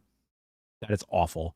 That should be criminal. That is acting in bad faith. You're literally violating this agreement, this contract, in bad faith. EQ Next took my money in just as bad of a way. Well, so EQ Next, Clippy, EQ Next is an interesting situation where they actually got ripped off into the ground. Like, there's a whole background story that happened with that. And when we did an interview with Jeff Butler, matter of fact, actually, if you go, you're over on YouTube, if you go back into my videos, there's actually a video with Jeff Butler where he talks about that a little bit. And basically there was a giant credit card scam that was going on where they got ripped off for like an insane amount of money, which is one of the reasons that the game basically got robbed. And then they sold off all the assets. Well, they sold it all off to that super scammy company that ended up selling it back to what is now Daybreak Games. EQ Next still makes me sad. I was looking forward to it. I love Landmark. Yeah. Yep. I've actually been going back in the old Landmark videos, and I've been recording them because I wanna give Jeff Butler a whole thing. Oh no, Clippy, be bitter about it, man. Fuck yeah. Or woman, I don't know. You feel the way you want about it. But the context and what happened with Landmark and stuff is just really sad. The whole thing is really sad. I've had some really amazing opportunities since becoming a content creator to have access to some really cool people. Jeff Butler, Zach Carlson, freaking Sean Lord, you know, all the guys at Monsters and Memories, all the guys at Adrulan Online Adventures, been able to have like real big, great conversations with these people. And because of that, I have also been able to like hear directly from the horse's mouth some of the things, the plights and perils that have occurred throughout the years for, you know, EverQuest and some of these other games. EQ Next got my hold on. Mr. Context Matters is saying context doesn't matter. Son of a bitch. EQ Next got my foster brother with the founder funding. Then he went ahead and early funded Pantheon. I feel bad for the dumb bastard. Yeah. Pantheon has, man, I don't know. Pantheon's tough. I guess I'm gonna. I don't know. I might refund this game. I'm a little sad. Right? We have 1.2 hours played in the game. I played it for 1.2 hours, and we've crashed 3 times, 4 times.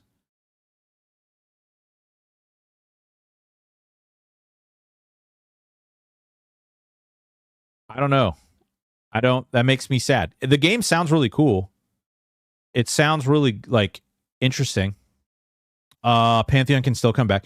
So, Suds, I don't want to talk smack, because I actually think Joppa's gotten the like raw end of the wiener a couple too many times. But when I rated him after the Aaron Shore thing, okay, first of all, if you guys have watched all the videos out there about Ashes of Creation, I think it was Kira who said something really interesting, where he says, you know, anybody who refers to their project as a product, like any dev who's like, this is my product, or they're like, we're selling a product here, he's like, that's a trap. He says, avoid it. And that really like stuck with me. So it's like marinating in the back of my head. And I rated Joppa after the Aaron Shore stream, and the very first thing out of his mouth was to talk about his game as a product. And I was like, yeah. I literally reeled, and I was like, okay, I need to go do something else now. I guess I'm gonna refund this. I don't even I gotta remember how to freaking. I haven't refunded a game in forever. This is crazy. Let's see. Steam support. Is that where it is? Recent products. No rest for the wicked. Having trouble with my retail CD key. Let's see. Gameplay or technical issues. Game crashes while I'm playing it. I would like to request a refund. I attempted to stream this game. Game crashed three times during stream. Adjusted graphic properties per reports per recommendations online. No change in outcome. Sad. Game seemed fun. Couldn't play it more than 15 to 20 minutes between crashes. Too bad. Boop. Cool. Go to support. You're an expert. Smedley speak. Dude, you guys want to see hold on. You guys want to see something? I shouldn't share this with you, but I'm gonna show you something. Hang on, I gotta get my Discord. I gotta get my Discord up here. Let me get into the deep dark recesses of the universe here. Okay. This is Smedley's game, Reaper Actual. Okay. This guy is the only person who has talked from their development team since early December. And when I say he's the only guy, he like slipped in and he's like, oh, I came back. Oh, there's Megamouth too. I forgot this guy did talk just the other day too. So they came in, but basically they laid off all their teams from this project, Reaper Actual. They laid off all the staff. They haven't been managing their Discord at all. They have people coming in here constantly just dropping scam messages. Like it's nonstop scam messages. People spamming every channel, claiming to be staff and things like that. It's a hot mess. Well, the other day it came. First of all, this guy Yaps is a superhero. This guy has been like paying attention to the LinkedIn of all the staff for the game. And then beyond him paying attention to all the staff on the game, he's also he's also been like perusing their Twitters and things like that. And come to find out, it sounds like they sold the game. I don't know if you guys heard this story recently, but it sounds like they sold the game perhaps to a holding company in Brazil. Since we can be cows in Project Gorgon, please start guild called Milkmaids. But can we name it like you can't milk those? I need to hold on. Actually, while we're here, I do have Project Gorgon. I did buy that as well. We can fire up Project Gorgon. Although I got to tell you, I feel bad for the live stream because the live stream says that we're playing No Rest for the Wicked over on YouTube. I feel bad for that. Oh, nice. So Raven Dawn Actual is coming. No, yeah, well, maybe from Brazil. I don't know. I have no idea. Maybe? Question mark? Where the hell is it? Project Gorgon. LMNO PP Pantheon Project Gorgon. I'm at work. Hell yeah. Oh, nice. So Raven Dawn. I didn't actually set any of this up, so I'm gonna have to set up the settings and stuff. I don't know if it's gonna explode for you guys, so just give me one sec here. Oh wow, okay. A brand new world. Oh boy. Oh wow. Okay. Just give me one sec. It started very strange in a very strange way. Okay. All right. Apparently. Oh God, this is a mess.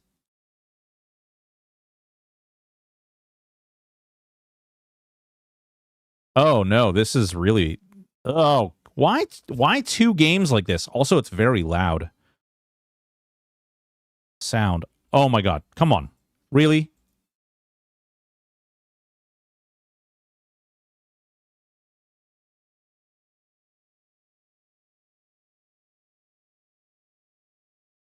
Wait, sound set. These settings are only available from inside the game world. Cool. You guys want to play like something else today? So apparently the term MMORPG is in a magazine called The Next Generation, March 1997. I found the magazine archive, but I can't find MMORPG or massively multiplayer online role-playing game. Okay, Clippy Harpy, what exactly are you looking for? Like, what specifically is it that you're trying to reference?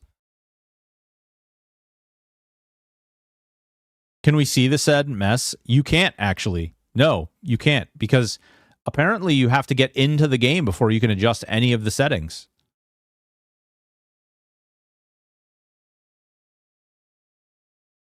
Like, you can't, like, I can't even show it to you because you can't adjust any of the doohickeys. Bro, anybody want to play Pong or Minesweeper on stream today?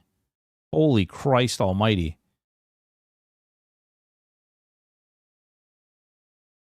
Dude, this just makes me sad. I want proof that they, UO, were the first to say it. No. Clippy. All right, hold on.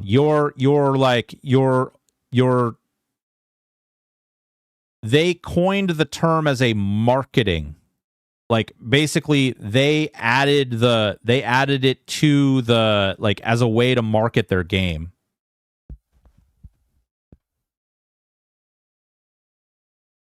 Let's see here.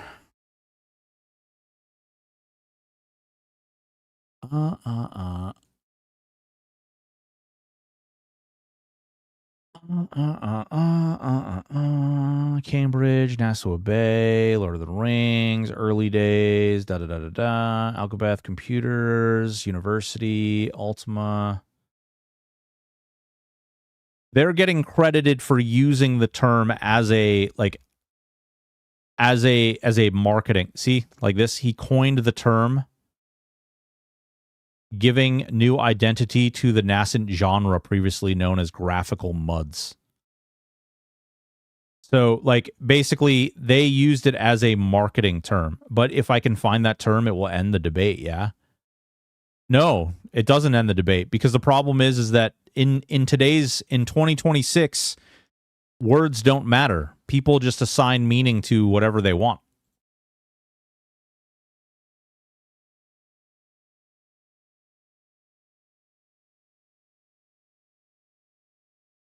Let's see.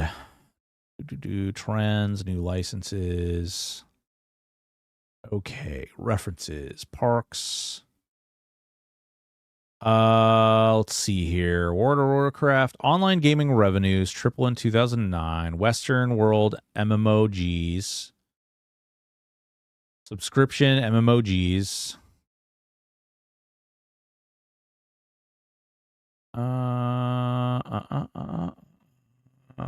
Schroeder, Psychology of MMORPGs from 2006.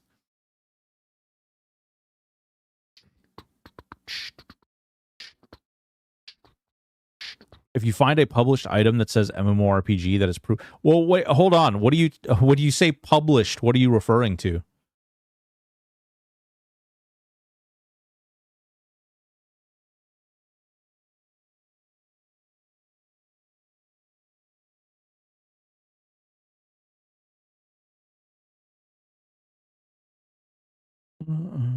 Because like you can be like, you could just as easily just be like, anything tangible that is not word of.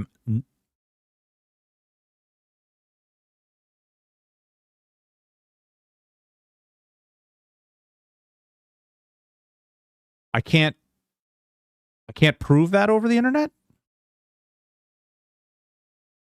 All right, actually, hold on. Let's see.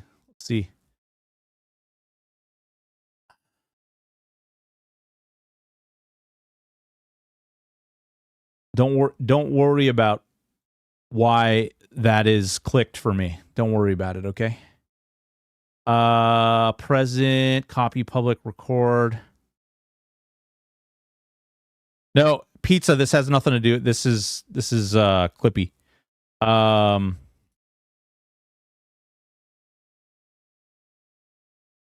Let's see.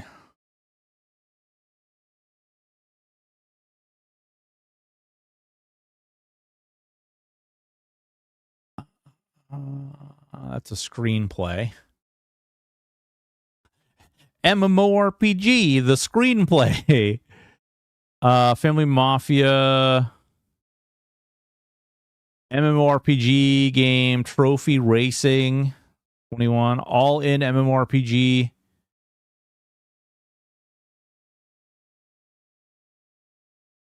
Even though I already can see, yeah, leak the notepad.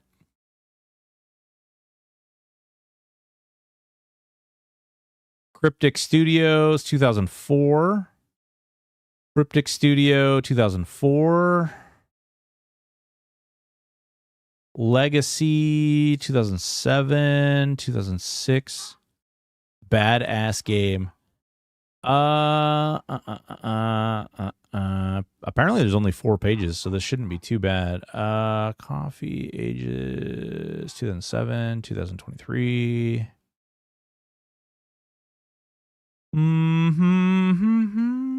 Etal, that's 2006. I don't actually sort by, can we sort by date? Oldest. 2004. The Family, a mafia-based... dude, what? Bro, the games that could have been that never were... Man, that could have been really cool. Can you imagine a mafia-based MMO?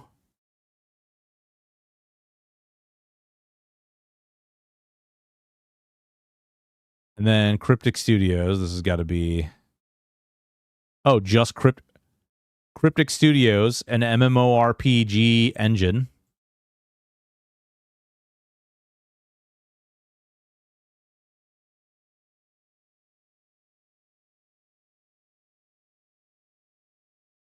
All in MMORPG. That's a game. Cross-gen comics, unlimited adventures. I mean, from copyright standpoint, 2004 is the first reference in copyright. If you find who said it first, they get dibs on what it is.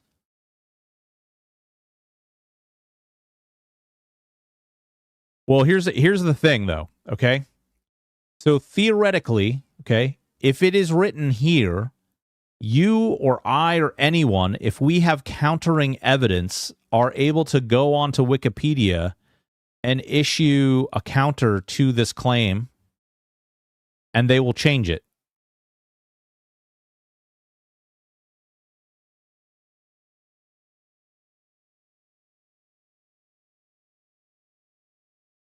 Let's see. Garrett and... Oh, 32. Reference 32. Pimps and Dragons.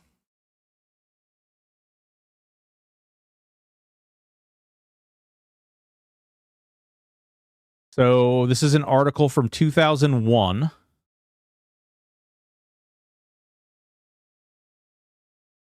Which is so old and I don't have a subscription, so I don't get to read it.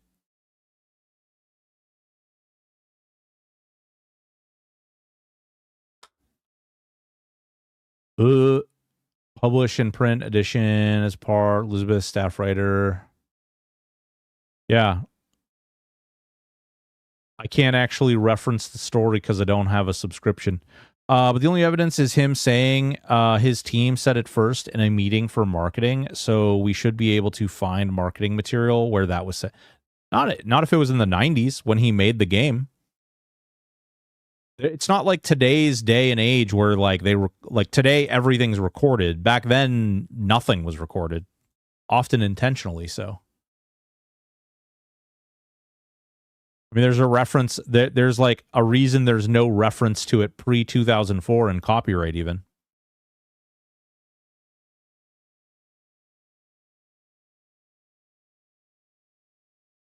Let's see. And I'm not going to pay for a New Yorker subscription just to look at that.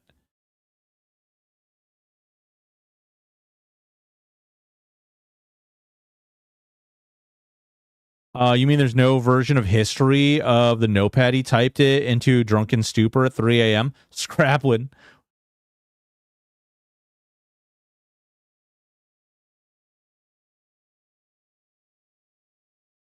Yeah, I mean it's tough. It's a tough thing. I don't know. Like, have you seen or heard of anyone contesting his claim?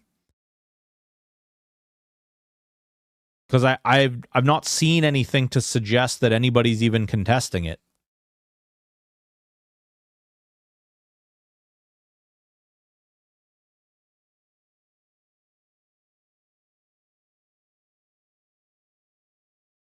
We didn't start keeping receipts until like 2023. Oh, no. That's not true. That's not true. I read I read all the stuff about Epstein. It started in roughly 2008.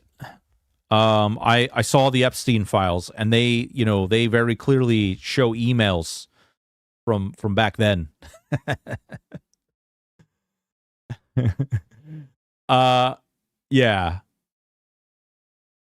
I mean, it wouldn't surprise. So here's the thing. It wouldn't surprise me. It's not like there was a lot of people in this world. Like, it's not like today where like every freaking guy out there. I'm going to change all my stuff to just chatting, by the way.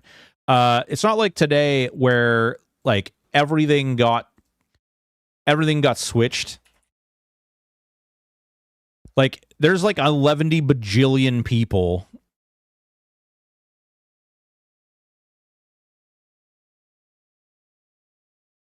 There's 11 bajillion people making games today. Back then, it was like, there's like freaking 10 people. They all work for different companies. They're literally like getting drunk and snorting coke and going to the same butt sex parties. And they're literally cross-contaminating ideas like that. Like, that's just, it was a very different time.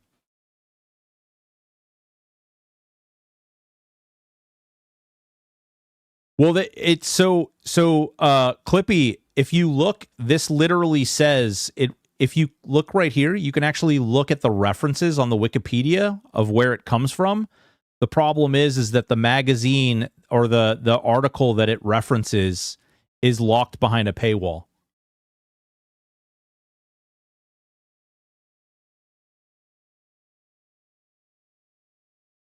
It's locked behind a paywall.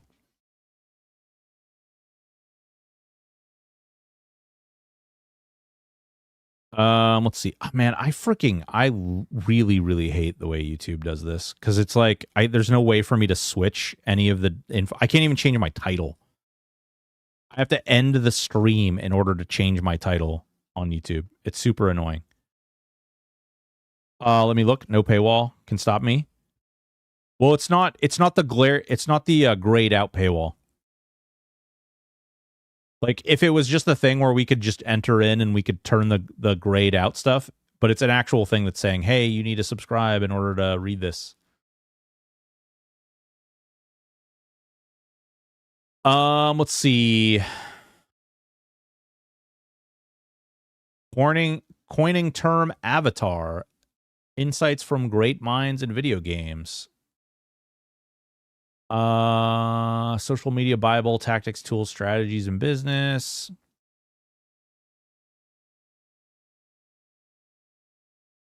God damn, that man has a lot of freaking titles.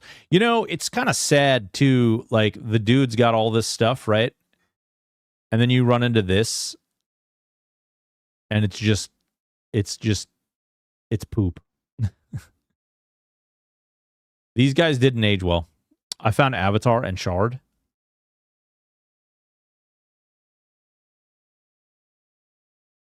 Here, if you want, here, this is the link.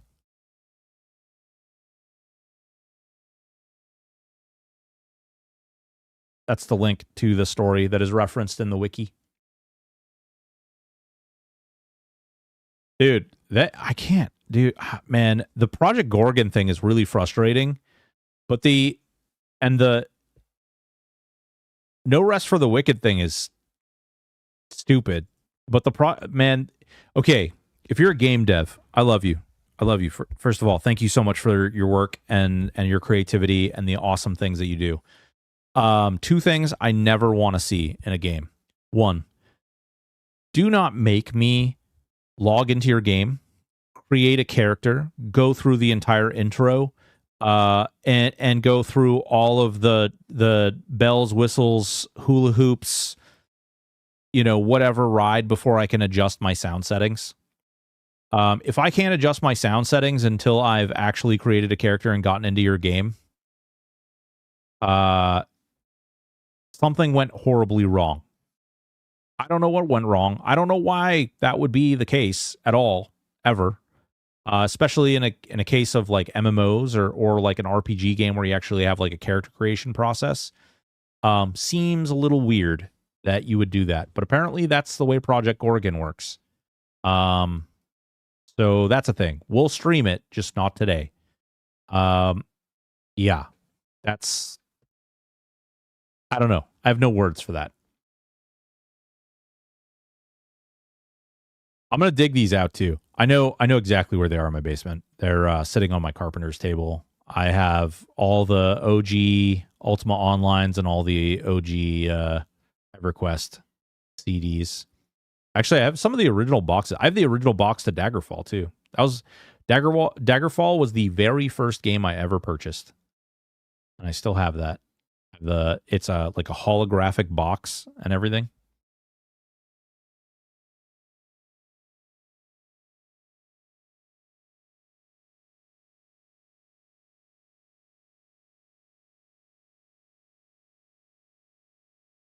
Let's see. The history of MMORPGs traced back directly through the mud genre.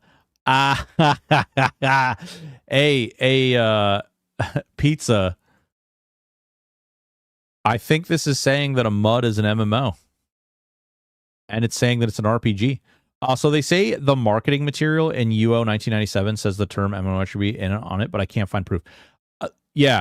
So when I bought my original box, right, they didn't have, so like when you bought a music CD, they have the little pamphlet or like the cover art, and it's usually like a little cover art that's slid into the front of it.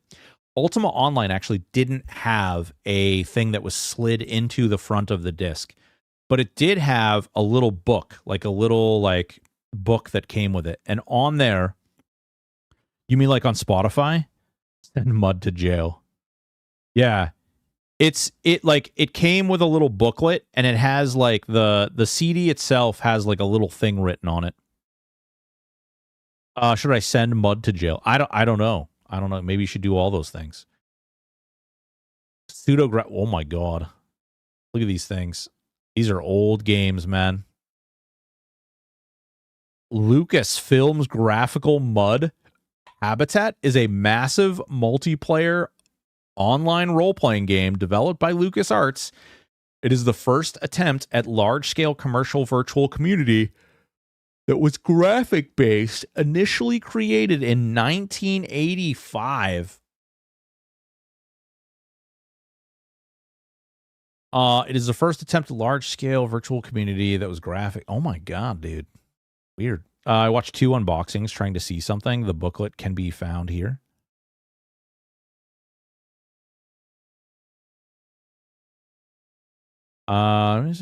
Graphic initially created 1985. Randy Farmer, Chip Morningstar, Eric. Bro, this is some nerd stuff right here. I can't believe I'm at Commodore 64. Oh my god. My grandfather actually had one of those, and he used to let me play games on it. I have the original Hexen CDs, man. You guys are not CDs. I'm sorry. The 3.5 floppies. Bro, it's like a stack of discs like this. That was crazy. Those were the days, man.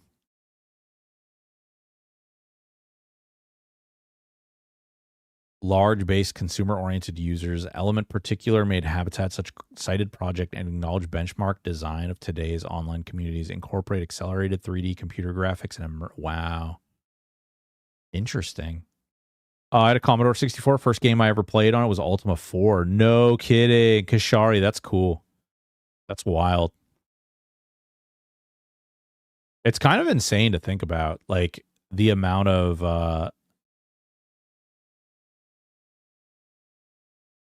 like the history of MMOs. Is this the next video? Do I need to make a video on the history of MMOs? Is that what we need to do?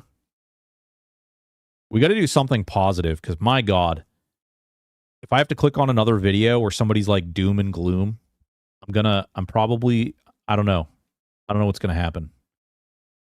I'm going to go outside and throw myself in a snowbank. Whoa. In 2016, a project has undertaken the relaunch of Habitat using emulation of both Commodore 64 and original Q-Link systems that Habitat ran on. The project was headed by Alex Handy, founder of the Museum of Art and Digital Entertainment, who received the game's source code from its original developers. Whoa. This is some dedication and some magic. That's really cool. He'll shave his eyebrows. No, I won't. Funny enough, make that vid. I'll watch it. Funny enough, the NES version of Ultima 4 was better in almost every way. Good luck finding it, though. NES version of Ultima 4? Wait, there was an NES version of Ultima 4?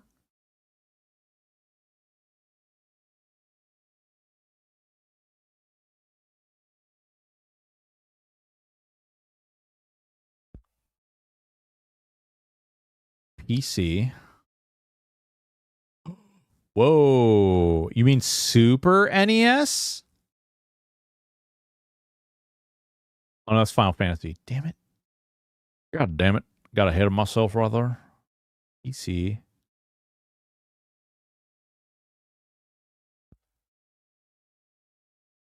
NES, Ultima Warriors of Destiny. Ultima Exodus.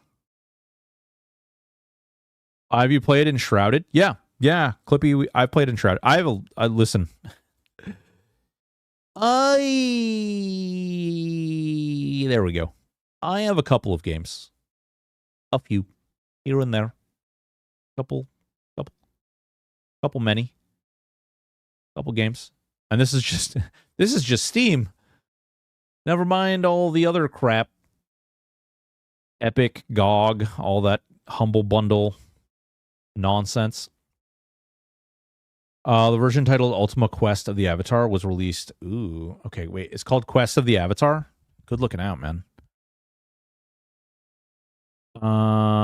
Quest of the Avatar. Quest of the Avatar. There it is right there. $20. $20. 53 minutes. Oh, that's $10 shipping too. Fuck me. Huh. Wow, that game has been... Look at it's even like the plastic is melted right there. Somebody broke the freaking brick. Man, somebody beat this thing to death. Look at it. Look at that. Look at the damage on that freaking... That actually looks like it might have even been cracked. You see? Can you... I don't know if you guys can see that. There's like right here where I'm dragging the mouse across, there's actually like a discolored line that goes out like that, and it comes down and it connects right here, which leads me to believe that that might be a stress crack. It was microwaved for exactly 7 seconds. Back, had to take a meeting. Oof, game broke. Going to be playing some Richard Garrett gaming. Yeah, the game. So the game did break, and then I loaded up Gorgon, Project Gorgon. And I'm not going to go through their music. First of all, I can't adjust the display until I get into game. Then I can't adjust the music until I get in the game. And the music is loud as hell. And I'm just like, ugh. I finally got a WoW membership. Hell yeah. Chum Bucket, hell yeah. Gamer Damage probably took the disc out and threw it across the room. That you got really upset. Got really upset. Wait, Ultimate Exodus. Dude, I actually I'm not gonna lie. I don't want this looks good. This actually looks fake. This looks too clean. Look at that. There's a little bit of beating on it. I don't know. No, maybe not though. Look at the scratches from going in and out. Giggity. Little wear on the old sticker there, although it's like coming up right there from moisture. The glue's letting go. Little bit of wear right there.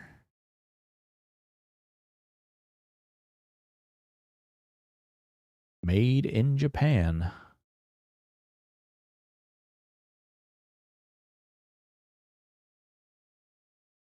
Little bit of nicks and dents. Whatever. Clippy, we're playing the TBC, or a lot of us are playing the TBC. I actually finished. Well, I didn't finish. I still have one series of quest line for Stranglethorn Vale. Screw that area. I got killed so many times by horde people yesterday. Should have been doing other work. I really, man, creating that guild was such a mistake. I do not have the time to be able to do that. Huh. I don't know, guys. I don't normally buy things. Oh, wait. I don't normally buy things on eBay, but I'll tell you what. I didn't realize these were on the Nintendo.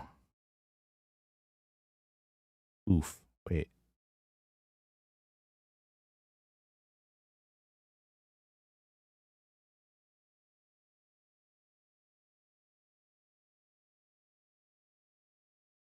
Huh. You're playing some WoW? Yeah, I've been playing WoW. Yep. We've been playing on the anniversary TBC server, which comes out in 2 days. Tested. This one claims tested. Free delivery. Ooh, okay, wait a minute. Hold on then. Okay. All right. You guys want to watch me play some Ultima? This is Exodus, though. This is the other one. It's just interesting to see. Yeah, I've been on MOP for a bit. Hell yeah. Oh, you've been on MOP? Damn, dude. Yeah, I got a capture card. We could plug this bitch right in. Ends in 49 minutes. That's tempting. I mean, I don't think there's any question about whether or not this is like OG, but man, this thing is like seen some better day. Look at the funk in there. This dude's a real gamer right here. There's like fucking Cheeto dust in there, Mountain Dew, God only knows what. I never realized that Ultima 3 was on NES 2. I only knew about 4. Yeah, apparently. I'm actually kind of excited about this. So I don't. You guys, hold on. Here, you guys can see when I do Odis. Right here is a bunch of Nintendo games. This is all Nintendo, and I have an old school Nintendo. Actually, I think I have 3 old school Nintendos. Pretty sure I have like 3, and all the OG wires, cords, all that stuff. I've got the OG controllers along with like some of the the like little upgraded paddles that had like the hit the button really fast buttons on them. But yeah, there's like let's see. Lolo 2, Dream Master, obviously Zelda, my Game Genie's over there. OG Mario, Dr. Mario, Paperboy, Ninja Turtles, Contra, Top Gun. Yeah, there's a lot of them. Eating pizza, drinking Surge, and playing NES on the weekend with friends. Good old days. Yeah, no joke. No Silver Surfer. I didn't do frickin' Silver Surfer.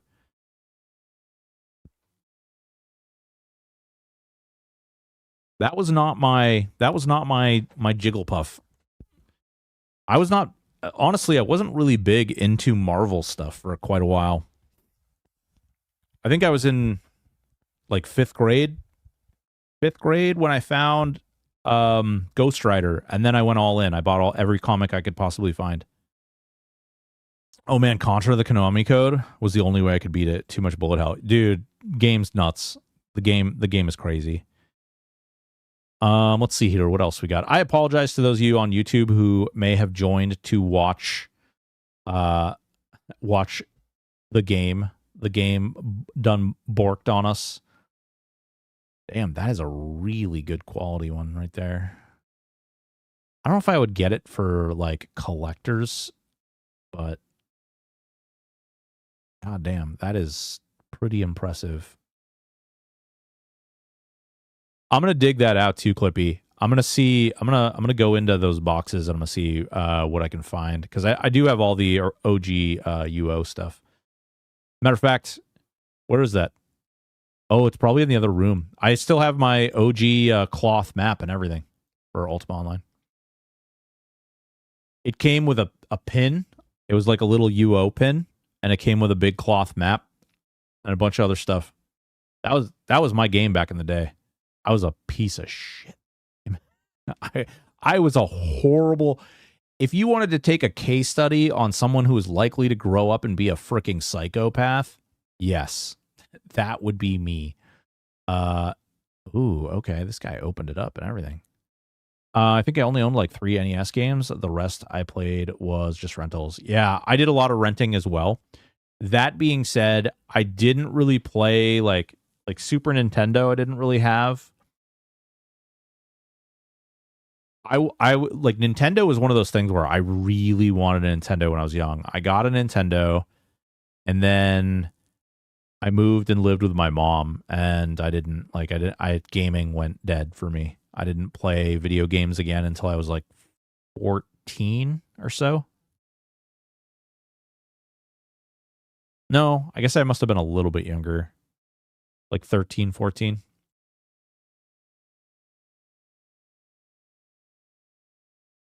That's crazy though. $30. He's not going to sell it. I almost wonder if I could like reach out. Oh, wait.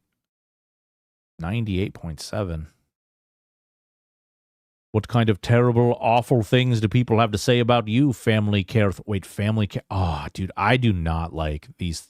This is a new thing that's happening. I don't know if you guys have seen this stuff. So when you go thrift something, they basically look it up and they're like, hey, man, this thing has a value above this. We're going to go sell it online. It kind of defeats the purpose of the thrift store. Like the people who actually want to like buy. Yeah, dude. Goodwill does it now. Apparently Goodwill has like a whole super scammy system that they're doing now. Like they scam off the top of everything. Did you ever play the original Dragon Warrior Dragon Quest game? I did. Yeah, I do. I think I have the original Dragon Quest. I have these ones that are behind me, but I also have I also have like a whole big box of games when I was younger. Half price books have been doing that for decades. Shit they do in their own stores. Yeah. I just like I just don't like it from a all right. When I was young, I grew up poor as shit. Everything I had was secondhand. And I'm 6'3", okay? This is this what I'm wearing, it's like so big. It's because I don't like I grew up poor, and so like I it's comfortable. I like this thing. It's way too big for me now. I lost a ton of weight since I bought this originally, or actually this was a gift. But I like this thing. I like this hooded sweatshirt. It's super comfy. And so I just keep wearing it, and I love it. And I'm probably not going to replace it until the wheels fall off it. But like I grew up really, really poor, and it really like influenced my kind of, I don't know, like how I view money and how I like move about the world today. And a lot of the stuff that I got was either through, you know, Goodwill or thrift stores. And, you know, I had the high water pants because, you know, we couldn't afford to buy new pants, and I'm really tall. I've been tall my whole life. And so, you know, I had shirts and stuff that barely fit and pants that barely fit. And God forbid, you know, I think the only thing that I had that was new was, you know, underwear and socks. Who knows? Some of those might have been used too. I don't even remember. I was young. But like, you know, this was the way. Like this, if I wanted access to a world that I could not afford at all, you know, getting secondhand stuff was the only way that could happen. And it really bothers me that now, like a lot of these secondhand places, now granted, it's because of resale, right? Like if they don't do this, there are tons of other people that'll go through, see that they have Final Fantasy Nintendo NES 1985 cartridge, and someone will buy this and then turn around and sell it for $140. High water's a lifestyle, bro beans. I did it forever. Hell yeah, Blackfire. Straight up, man. Dude, yeah. I remember going to school and people being like, oh my God, you expecting a flood? Oh man, you got them high waters on, huh? It's like, yeah, I'm poor, thanks. Appreciate it. Yes, I am on the subsidized lunch plan. It's amazing. Oh, those were the days. Yeah. The smell of government cheese in thrift stores bring back some major memories. Because Shari, straight up government cheese, man. The like cheap knockoff cereals and the like the bags of cheap knockoff cereals, and then government cheese, hot dogs and beans used to be a way of life. Macaroni and cheese, all that crap. Those were the days. Hey, rare vintage child's toilet, in case you wanted one. This is kind of cool. Shadow Academy, Star Wars Young Jedi. These guys have some neat stuff. I don't know who gave all this stuff to them, but they've got some cool stuff. I actually have this. That's funny. I have this.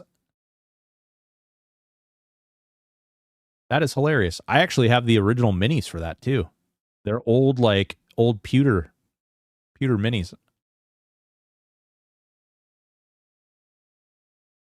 Subsidies, you must have been rich. My lunch was free. I'd get a different oh yeah. Well, listen, back then there was no like they didn't shrink the amount you paid in. It was free. If you were on subsidy, you just got it for free. And back then too, like there was oh my God, it was so weird. Yeah. If you were on subsidized lunch, they put you to the front of the line. It was like, hey, poor kids, get up there and let everybody know. One of my childhood comfort foods was mac and cheese and hot dogs. Hell yeah, I've graduated to Iron Link sausage though. Heck, made from that. Dude, straight up. Front of the line, green tea. Dude, straight up. Like, it's crazy.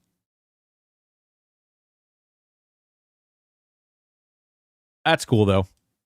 I don't know. I'm not gonna buy this, but it's kind of neat. I wish like you can definitely see this was probably a crack right there. Like I don't know if you guys remember, but you used to like have to like pull the game out sometimes. You'd have to like fidget it a little bit. Looks like somebody fidgeted a little too hard. And then they put it in their butt. I don't know what this is from. This actually looks like possible water damage right here. That's really weird. Or either that or like somebody like emptied an ashtray on top of it. I don't know. It looks weird. I couldn't afford Kool-Aid packets. We'd get Weilers, but would run out of sugar halfway through the month. Never try and make that shit with brown sugar or powder.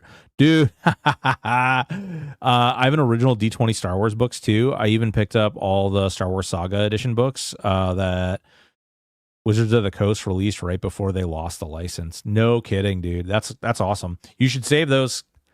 I think I don't know what's going to happen with Magic the Gathering, but it's going to be real bad. It's going to be real bad. It's sad. It's sad because I actually think that Dungeons and Dragons and Magic the Gathering are about to take a solid wienering. I don't know what's going to happen to those guys, but it's not going to be good. Oh, wait. What? Hold on. What is this? Nintendo NES game authentic pick your game all tested? I'm sorry, what? Oh man, these are like OG. Hold up. Oh, hold up. Hold up. What do we got in here? Tiger something. Hilo? Tiger. These are Top Gun. I know that. I have that. Volleyball. Little League Baseball. Tag Team Wrestling. Dude, that game was so good. The Goonies. Karnov. Dungeon Magic. The Wizard.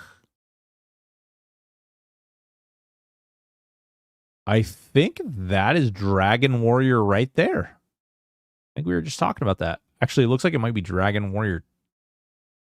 I think that's Dragon Warrior right there. Sky Shark. Paperboy.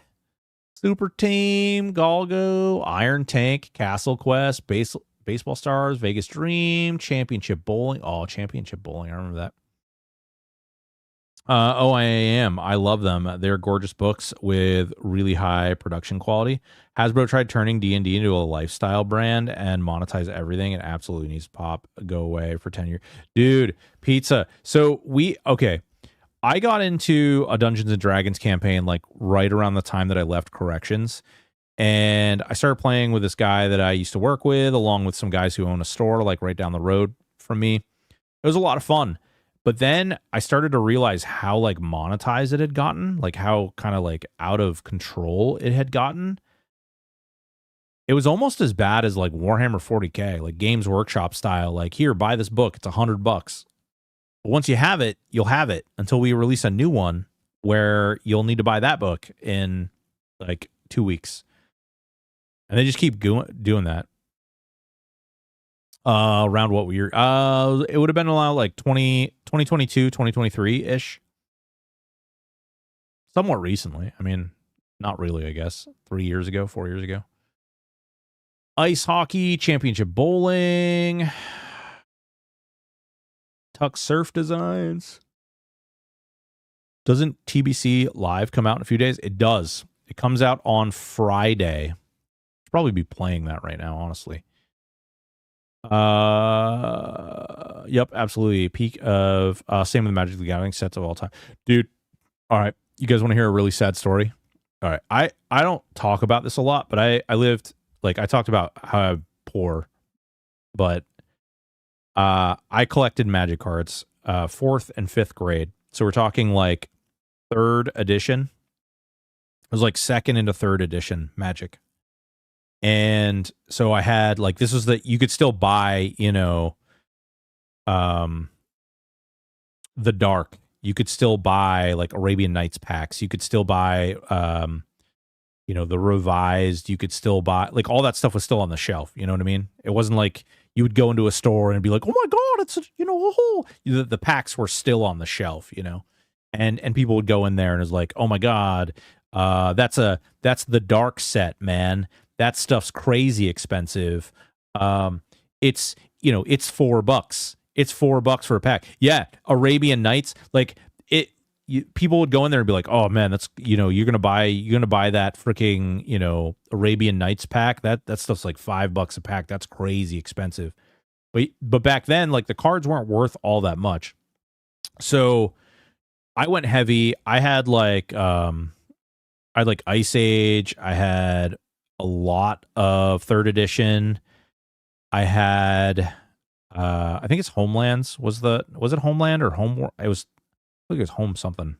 Hold on. Let's Google this because this will be some good member berries. Magic the Gathering by set.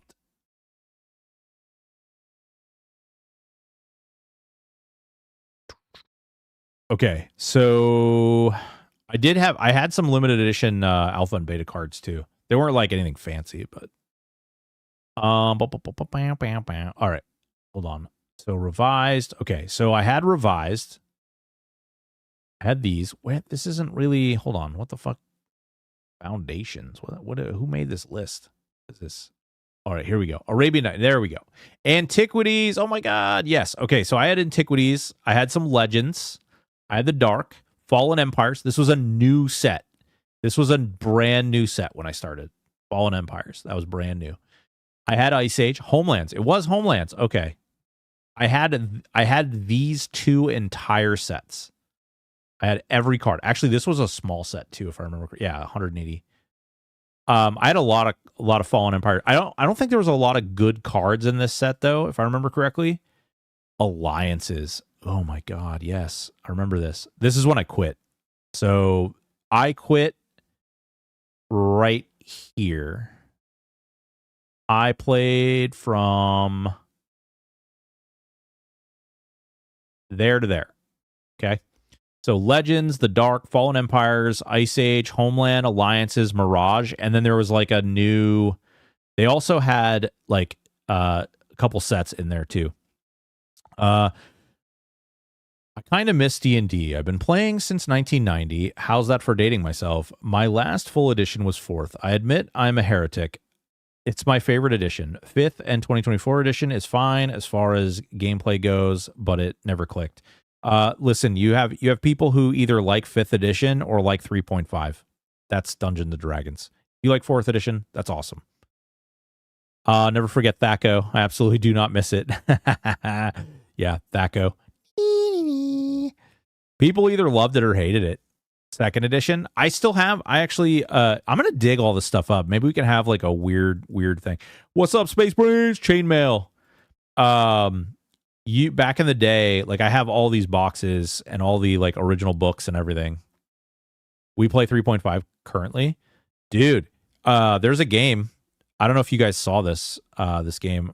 I have early access to it right now because wieners. It's one of the few games. There it is. This game right here is actually completely based on the 3.5 D&D. Revenge of the Firstborn. This dev is building it based on that. So if you like 3.5, Revenge of the Firstborn. What we looking at? Why small? It's small because reasons. Because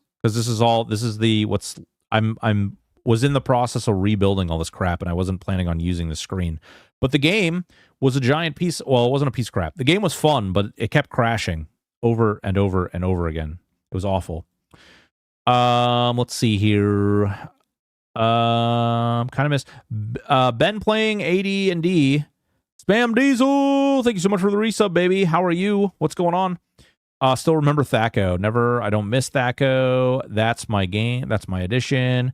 Though the 2nd edition settings are some of my favorites, though I would argue Eberron may be their best setting. We play 3.5 currently. I hate it that go. 3.5 D&D books are overpriced as fuck. What we looking at small? I didn't think about how much those books are. Kind of curious. 3.5 was the last good D&D edition. There's new ed. New ed.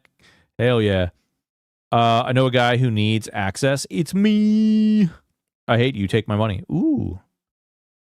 Are we gonna cuddle, or is this just strictly like a no cuddling situation? So this is we were talking about Magic cards, and we're talking about the old editions and everything.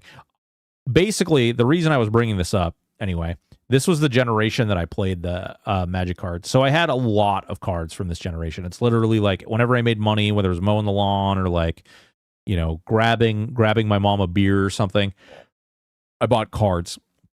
This was the generation. I stopped. When Visions came out, I quit. That was I had started like kind of meandering off when Mirage came out. Wasn't really impressed with Mirage. And then I ended up, I remember Alliances really turned me off. And then Mirage came out, and it was kind of cool. They had a very new art style that came out with Mirage. And then I was like, okay, done. And I'm out. And so what I ended up doing is my mom made me give all my cards to my brother. And my brother sold them all. And we're talking like Demonic Tutors, Wheels of Fortune, like crazy stuff that I had collected. And Muhammad Tajin, so many good cards. But he sold them. They're all gone now. They're all gone now. Should I add pics of my Power 9? Ooh. I'll sell you my whole collection. No, I don't. First of all, I don't need to be spending money on that kind of thing anymore. Lord knows I have enough freaking miniatures. If anybody wants to buy Warhammer miniatures before they end up in the garbage, come and get them. Come and get them.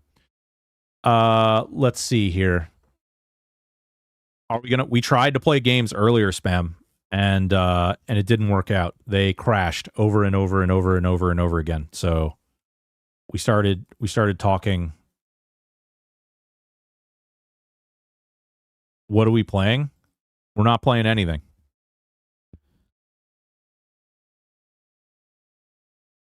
I love to play Magic the Gathering, TTS. It is a fun way to play. Wait, I love to play Magic the Gathering on Tabletop Simulator. Oh, yeah, that's cool. With Tabletop Simulator, you can play a lot of the old stuff. No, I'm not installing Minecraft. Honestly, if I'm being honest, like I'm kind of pissed off by the way that went. Like the whole like no rest for the wicked. And then we loaded up Project Gorgon only to have Project Gorgon have the worst freaking, like those guys. That really made me sad. It really, it's like kind of basic. And for as long as that game was in development, I would think that they would make some kind of adjustment for that. I don't know. Yeah, well, Spam, you can't adjust any of the settings for the game until you get into the game. Like, you have to create your character and get into the game. You can't adjust the audio or the display settings, which was kind of stupid. Why do you like the PvP server instead of Dream Scythe? Chumbucket, I like the PvP server because I can, like, there's no less bots.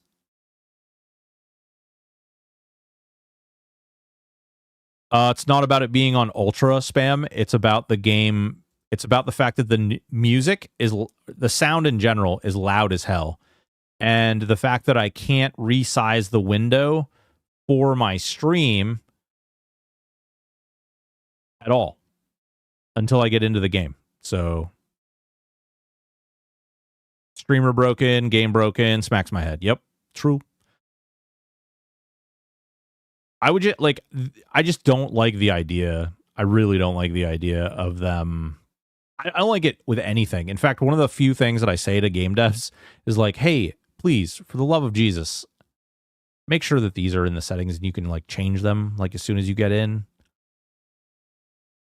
Like, help people sell your game for you for free. Help them do it. Make it easier. It will be happy times. You'll go play EQ. All right. I mean, if that's... I heard Blizzard made an MMORPG that's very streamer friendly. It's actually not streamer friendly at all. You want to know why I don't want to stream WoW anymore? I'll play WoW, but I'm not going to stream WoW anymore. WoW is bad. WoW is bad for content creation.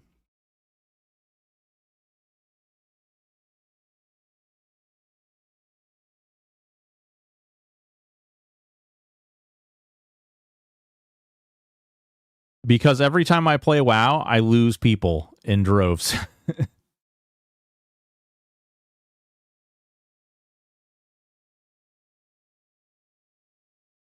No new people walking in. Only people walking out. WoW is just bad, but we all know that. It's not bad. WoW is good. It's a fun game. I'd be scared to buy these and get roaches or something. True. There is a 3 in there? Yeah. Well, it's not positive, because there's a -3, and then a -2, and then a 0, and then a +3, and then a -3, and then a -2.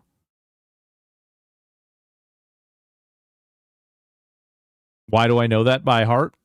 Because I'm a petty bitch. Man. That looks... I mean, this one's in the box, but man, that looks clean as fuck.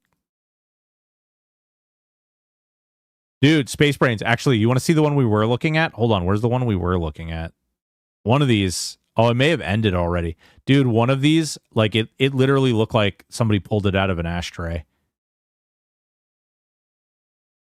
Yeah, I think it ended. I gave you 25 subs while you play WoW, so you made money.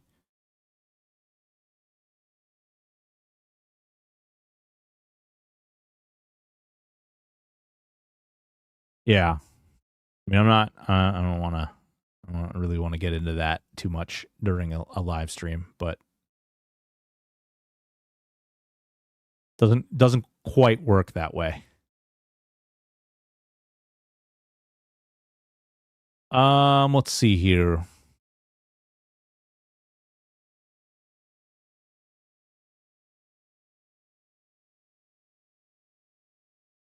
You nerd.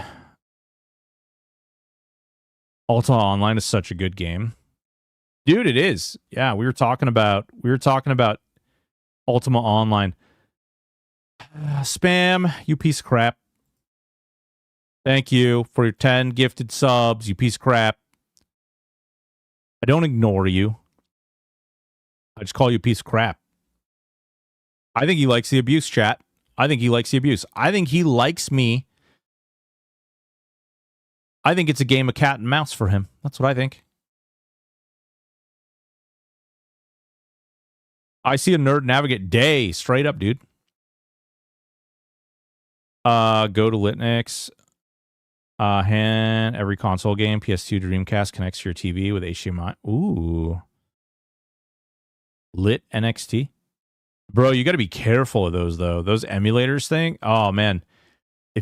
So, I don't know. There's a lawsuit that isn't getting a lot of coverage right now. Nintendo is suing a lot of those the people who created a lot of those emulators. Freaking absolutely savage. Boys and girls, ladies and gentlemen, thank you so much, Spam. I know I'm giving you crap, but congratulations, Darthling, Space Brains, It's Me, Randy, Chronic Nova 420, Quick 386, Kentucky 91, Nerd Navigator, Demodius, Cole Hatter, and Funky Music. Congratulations, guys. Emulate arcade systems. Dude, I'll be 100% like upfront with you guys. Emulators are so freaking dangerous for content. First of all, I don't know if you know this. Any emulators are actually against terms of service on Twitch. Do you love me? Jeet. Spam, what are you doing? Thank you so much, man. I appreciate the gifted subs. Hey, is your warrior level 60 yet? Oh, I would do 0 content creation with it. I do this. Yeah, Pizza, the problem is, like, he hates me for it. I know he's not, because I can see him in the guild and he's not 60. The problem is I don't really have a lot of time outside. Like, I do the content creation, and then in addition to that, like, I just applied to a job and did an interview on Monday. And then in addition to that, I'm trying to do these videos. And then I had the whole thing with Aaron Shore, and that I had a whole problem with that. So, holy Christ. Hype train chance? Darthling, what's going on, man? We just had another hype train. Nerd Navigator. How'd the interview go? Okay, hold up. So look, I have 2 decades worth of experience in the Department of Corrections. And before that, I was managing a jewelry store and all that stuff. And this job that I applied for is like an entry-level position. And I go into the interview, and who's given the most spam? You've given the most subs. You. I must know these things. I think it's because it's not. Hold on, it's not shown anymore. I'll have to check it. I'll send you a picture. Giggity. Challenge accepted. The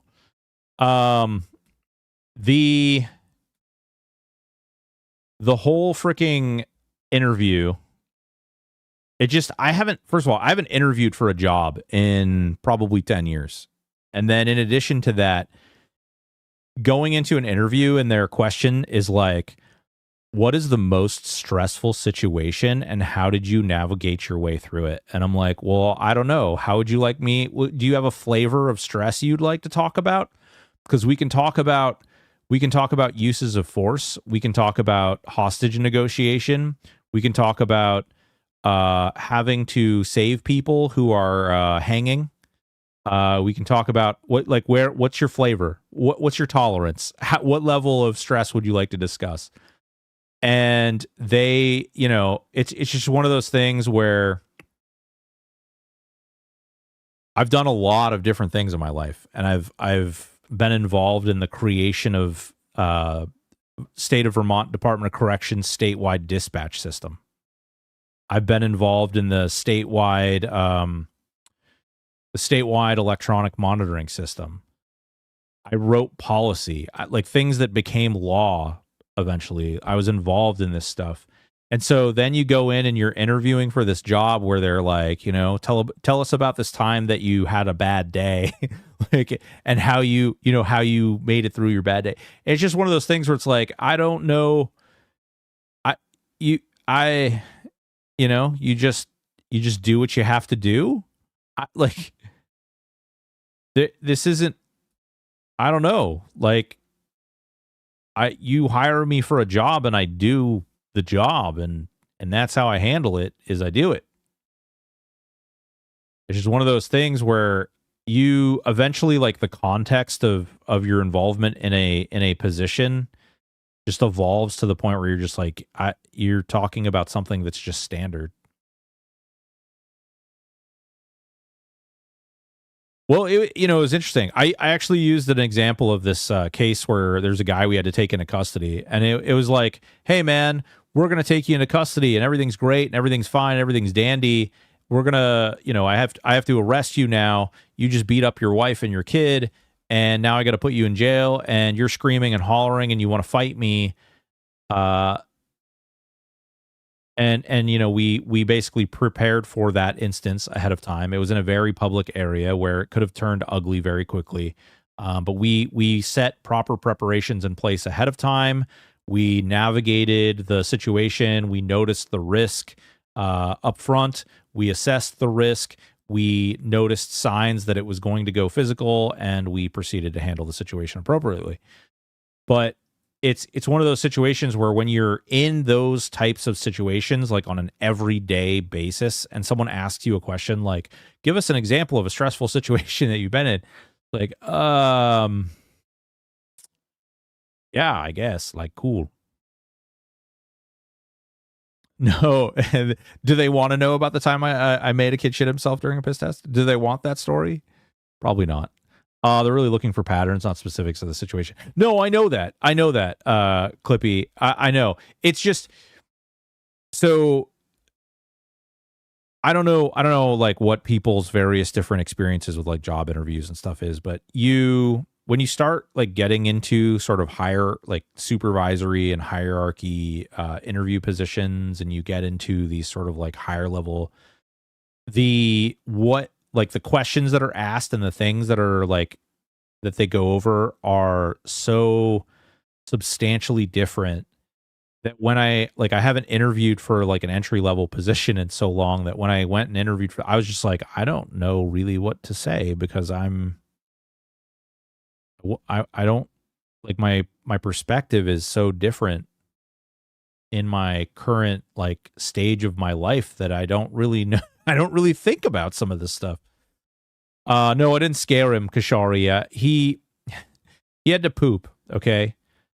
So there's a whole story behind this. Looks like I'm jumping in an interesting convo. I asked the same question of most vets. Yeah, Westmore. That's just it. Like I had a job interview on Monday.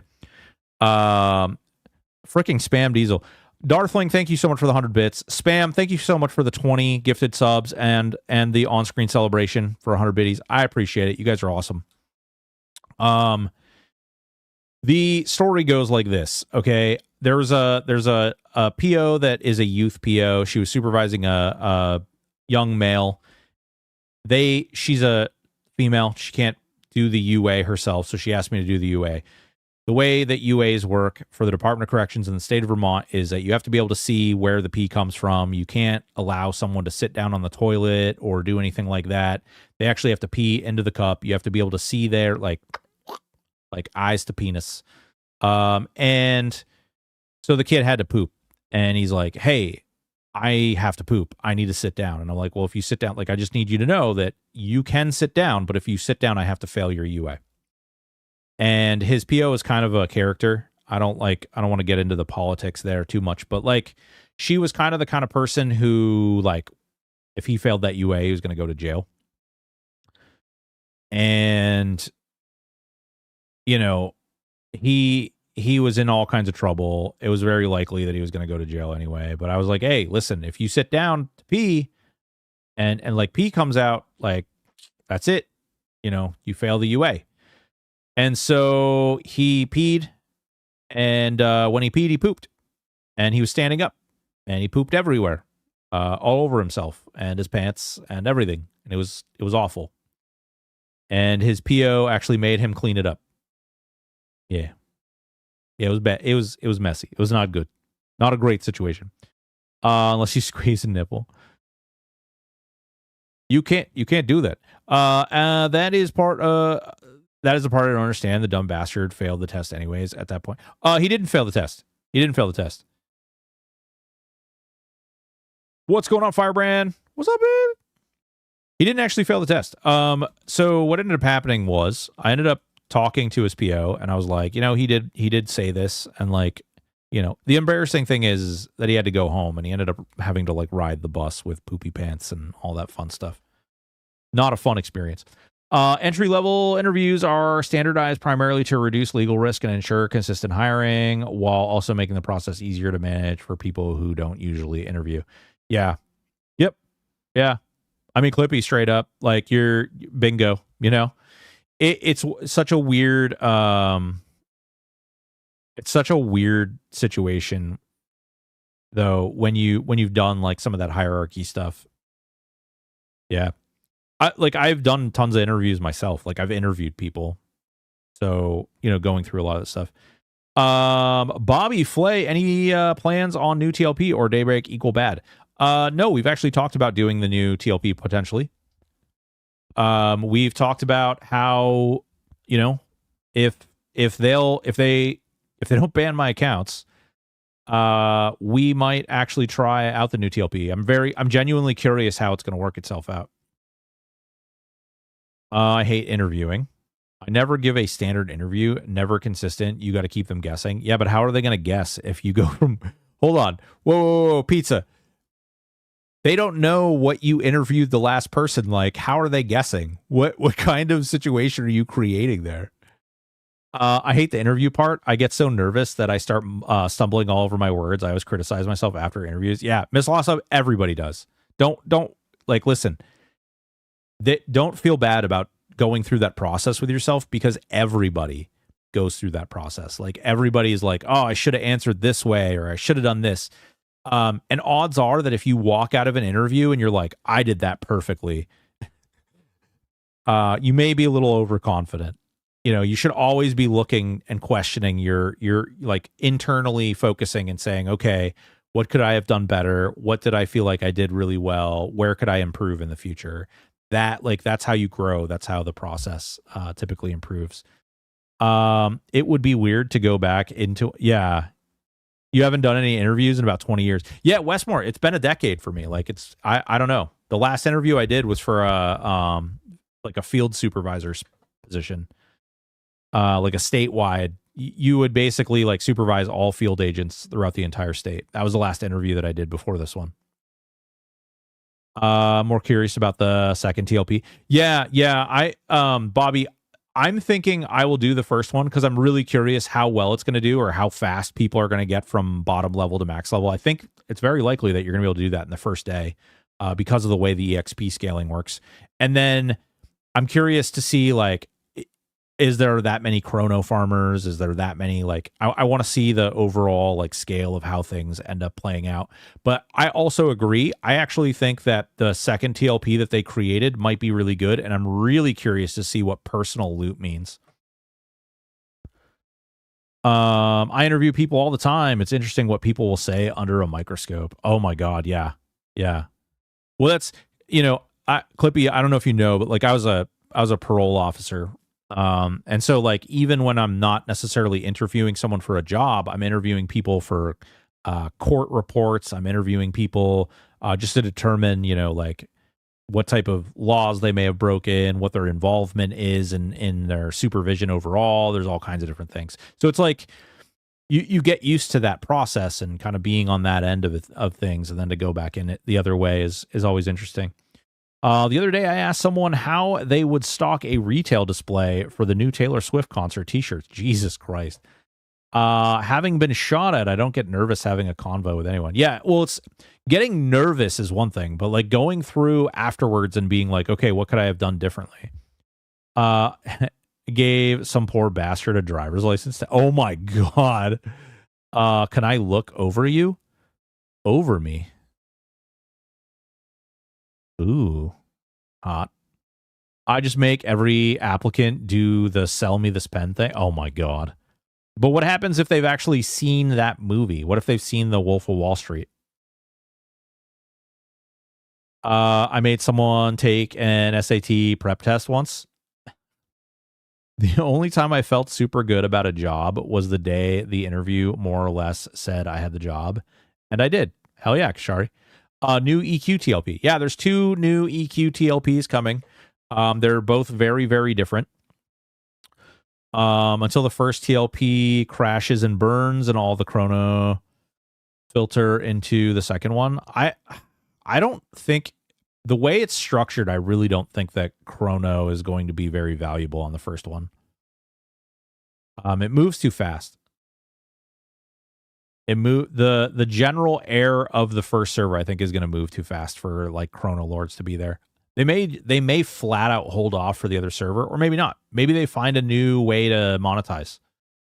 I think it's likely they'll adapt, but I don't know if they'll adapt to the current scale like it was on Teak.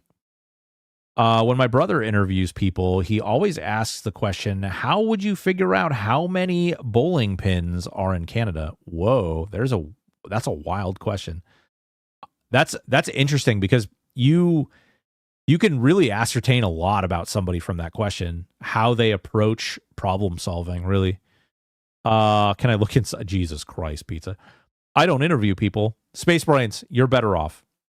Sell you the pen, give me $100 for it, or it's going to be or it's going to be a rectal pen. My company does 2-hour interviews with a new group rotating every 30 minutes. Can be rough. Whoa, Farlashire. That's wild. Will you disclose who your company is? I'm just curious. Any interest in playing it? Yeah, Glorung. Right now we're at the discussion phase about I do want to try it out. I do want to check it out. I just don't know like to what level. Never underestimate chrono whales. Yeah, I just don't know. I don't know the scale of chrono that they'll be able to bring in. If you can log in and put a good 8 to 10 hours into the game and max a character, and then you get an XP bonus for maxing that character on your second character, third character, fourth character, I imagine that when people are on their like second, third, fourth, fifth character, they'll probably be willing to pay chrono to get them power leveled really fast, especially under the like XP boosts. They'll be like, oh, I can get an XP boost for 4 hours and like be halfway there. There'll be some interest in that, but the value of that will quickly diminish because you will have so many characters at max level, and people will just be raid logging because there's no reason to do anything else. Sell you a pen. No, this is my pen, not be for you. Tell me what you're looking for in a pen and I'll find you options. No, but we do contract research for okay, there you go. Hell yeah. That's actually really interesting. That must be a fun job. When I was at the Olive Garden once, I sat down with an applicant and watched a clip of Sopranos eating food. Oh my God. That's wild. Now bring your pen and put those gloves on. It's going to get messy. I mean, live XP rates, you get 60 in under 8 hours. Yeah, Bobby. Yeah. That's what I don't understand. Like, I think that just with the live XP rates, but then add that there's other XP bonuses. There's going to be what do they call it? The resource hunter. And then there's going to be legacy XP bonuses, and there's going to be the progressive, like leveling your character to max level, and then the next character gets bonus XP. I think it's going to be really, really, really fast. It's going to happen like overnight. Gloves and lube is for losers. Chrono just makes TLPs so toxic, particularly non-true box servers. I don't know. I actually think that true box makes it worse because, not for nothing, like we can talk about this here because I'm not really like super invested. So I hate to break this to people, but you don't have to true box even on the true box servers. There's 101 different ways to cheat that system. And if you're true boxing, it just means that you're one of the people that aren't playing with that extra edge. If you're not running show EQ, then you're just one of those people who are playing without that extra edge. If you're not like, and this is where it gets wild, is it's just, they do it anyway. It's just one less step that they have to deal with in order to make it work. Like they absolutely, true box servers literally just means, hey, I have to do this one extra step in order to cheat and play on your server in order to make money.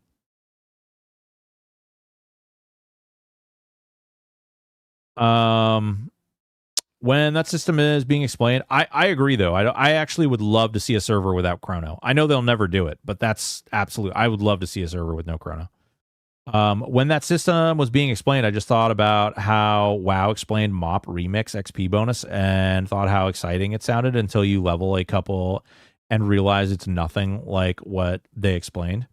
Still not touching EQ, LL. Speaking of EQ, any word from Aporia and Kata and how they're doing? Yeah, I actually talked to Kata and Aporia 3-4 days ago. They're doing really well. No news to report out on any of the stuff,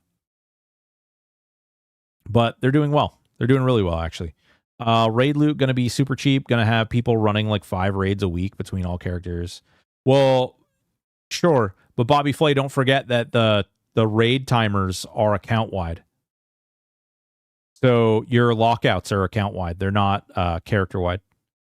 So you can't like just play. You can't raid on one character and then flip to your account and then raid on another character and then flip to another character and then keep on doing that. You have to actually have separate accounts for each one. If you want to do that, then maybe there may be a world where that has value because you can level them so quickly, and so you could theoretically, I suppose, if you sell an item worth a single chrono per each account, it might have value. You might be making money that way. They changed that on Oakwind, I believe. Oh, did they? That's the way it was on Teak. Teak was the last TLP I played. Oh, the legacy character system. Oh, interesting. Okay. Well, that might be, that's news to me, but that's okay. Wow. Yeah, then that's even worse. That's even worse. So you actually benefit from having multiple characters. Yeah. That's crazy. We don't hire your kind anyway. If I was told to sell a pen, interview, walk, I'm into selling cars. You on Night Slayer? Yeah, Chum Bucket, we're on Night Slayer. Dude, it's crazy though. That man, it makes me super sad. We'll see what happens with a lot of that, but yeah, I am, dude. Listen, a lot, I don't have to like everything Daybreak does. I can still love EverQuest, and I can still love the game. And while I don't necessarily want to shovel money into their pocket, it's one of those things. I mean, it's a game that I really enjoyed. And unfortunately, until, the legal stuff is over, I can't play a private server. I literally can't. It would be super stupid of me to do. So, as much as I hate how Daybreak handled it, I really hope they do something with the idea of THJ. I find that I can't get into any of that, but I will say that I do not think that it is very likely, at least in the immediate future. All I'm gonna say is I have a pen. You're gonna sell him a pen? Is that what you're gonna do? Honestly, I wouldn't comment too much on THA. Yeah, I'm not gonna get into the details and stuff, but yeah, it's gone. It's dead. It's likely not coming back. I can't imagine. I mean, if Daybreak brings it back, it'll be back, but that's the only way that it would ever come back. It's dead and gone. Unfortunately, it is. There is no incentive or otherwise.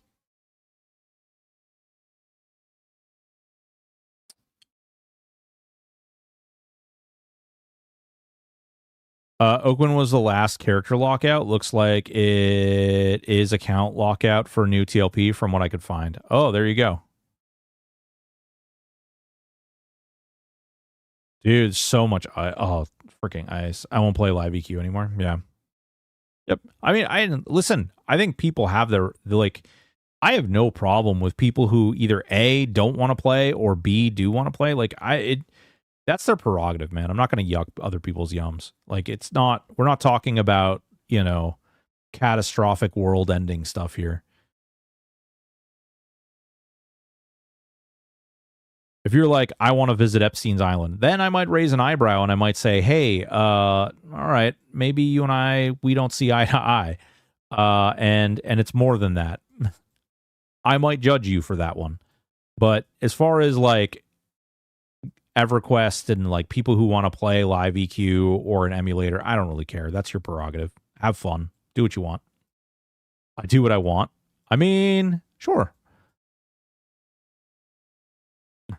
Elon Musk has never been on that. EQ is a good game. I just wish they'd actually add new content. They did add new content. Actually, this expansion that they dropped is one of the very first expansions in a really, really long time, which was entirely new content.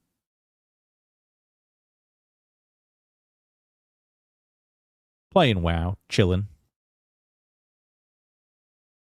Yeah, I'm going to click on this. To be honest, EQ Next was a multi-class game, and per an interview a couple years ago, they had another game, possibly EQ, in the works. Though we aren't supposed to hear anything more until later this year. I'm pressing X in doubt. Kashari, it's...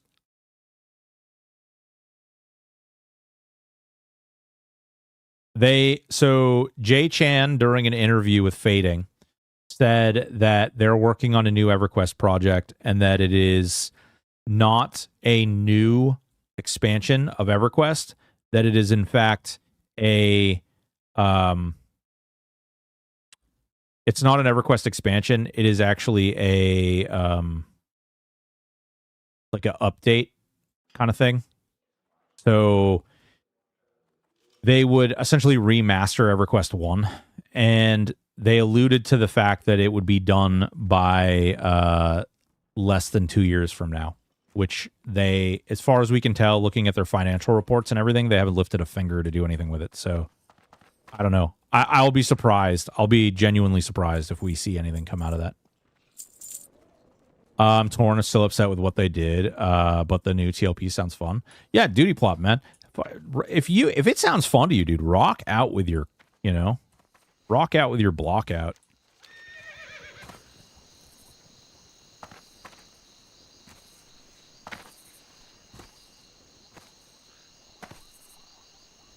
I think I'm about done with gaming. WoW just isn't fun. TBC had me excited, but they killed Paladin and Mage AE farming. Midnight just doesn't look fun. I love the lore of this game. Now it's just a mess and really don't care. We have been fighting the Void since day one. Come up with something new that doesn't suck. It's way more complex with that, Kentucky. Did you watch the that Josh Strafe Hayes video where he talks about kind of the issue with MMOs? I think he did a really good job in describing what I think a lot of people are going through. And EQ just pay to win now. You have Chrono, you have the game. Yeah, Kentucky, I agree. Dude, right? I was like, well, I was like, man, I feel personally attacked. Like, you came for me and you got me. You came for me and you got me, bro. You can make a good MMO in 2 years, though I don't think you can in a big studio because of the bureaucracy situation. You can make a good MMO in 2 years. So, maybe, sure. The problem is you have to get enough people to all agree on what a good MMO is. And then how much that's going to cost in today's day and age. And how much money you have to raise, like, how much money you have to basically bring together in order to create that thing. You're still chatting, but I don't know if you want to update it. Honestly, no. I don't really want to update it. It's not going to, like, the WoW category is kind of a mess. All I needed was for Josh to knock on that door and spit on my future of MMOs, probably niche games and not mega MMOs. Nindian, how are you? Long time. The frickin' I don't know. I mean, it's not like WoW became WoW overnight, right? It's not like any of the games that have become really popular, like, it's not like they just magically were super big, monstrous games. And WoW has the benefit of how many years of history behind it, right? Shoot. I don't remember where I was going to put my next point. There? Maybe? Yeah? Feeler? Gotta bounce. Enjoy the night. Pips, take it easy, baby. Later, Gator. Can I help you? No, you can't help me. Let's see. Where? Oh, yeah, we're down here now. Raptor Mastery, Bagheera. Yeah, I guess we'll go do that. Do I really want to go do that, though? Do I really? No.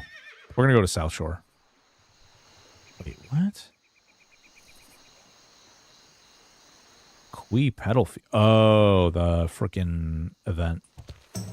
Hey, where request? I honestly don't know. I don't know where I'm going to go. I was just looking at South Shore. I might actually, maybe I'll do Arathi Highlands. Yeah, we'll do Arathi Highlands. well met.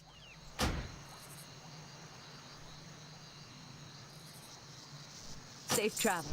WoW just took everything EQ and streamlined it and advertised excellently. Yeah, that's part of it, for sure.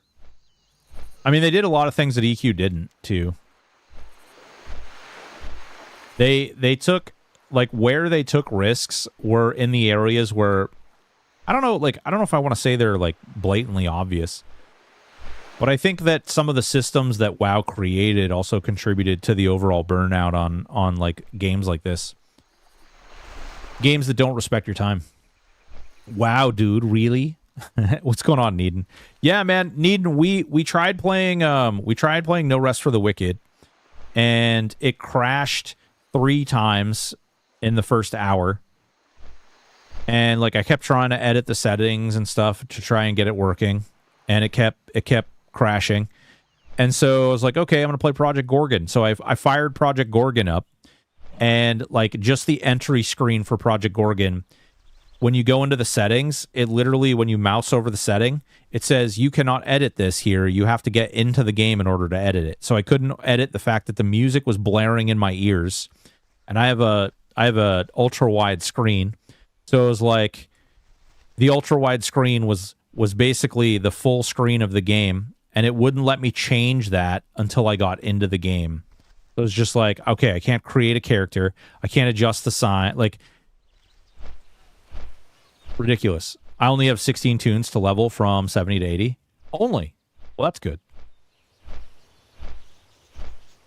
The thing with WoW is that it's the only one spike as high as it did.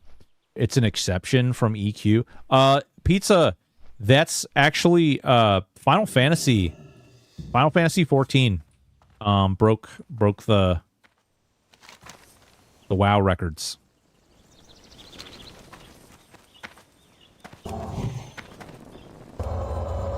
I've already done more than 10. Jesus, Mary and Joseph.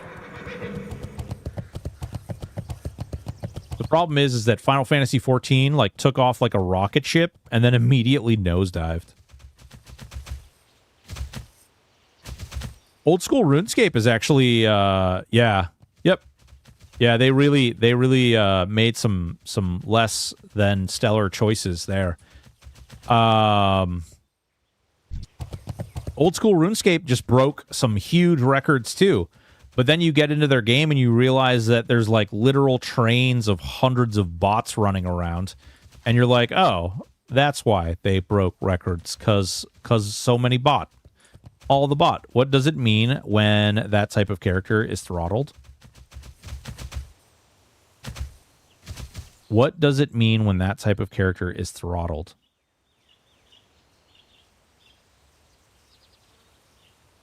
Oh, who can make it? Oh my God, Chumbucket, are you trying to make a class and it's telling you no? I was like, what is he talking about? It's telling you no because there's too many of that. Dude, this is one of the big complaints I have with this. There are too many of that class or that like race, and it won't let you make them. It's dumb. It's very dumb.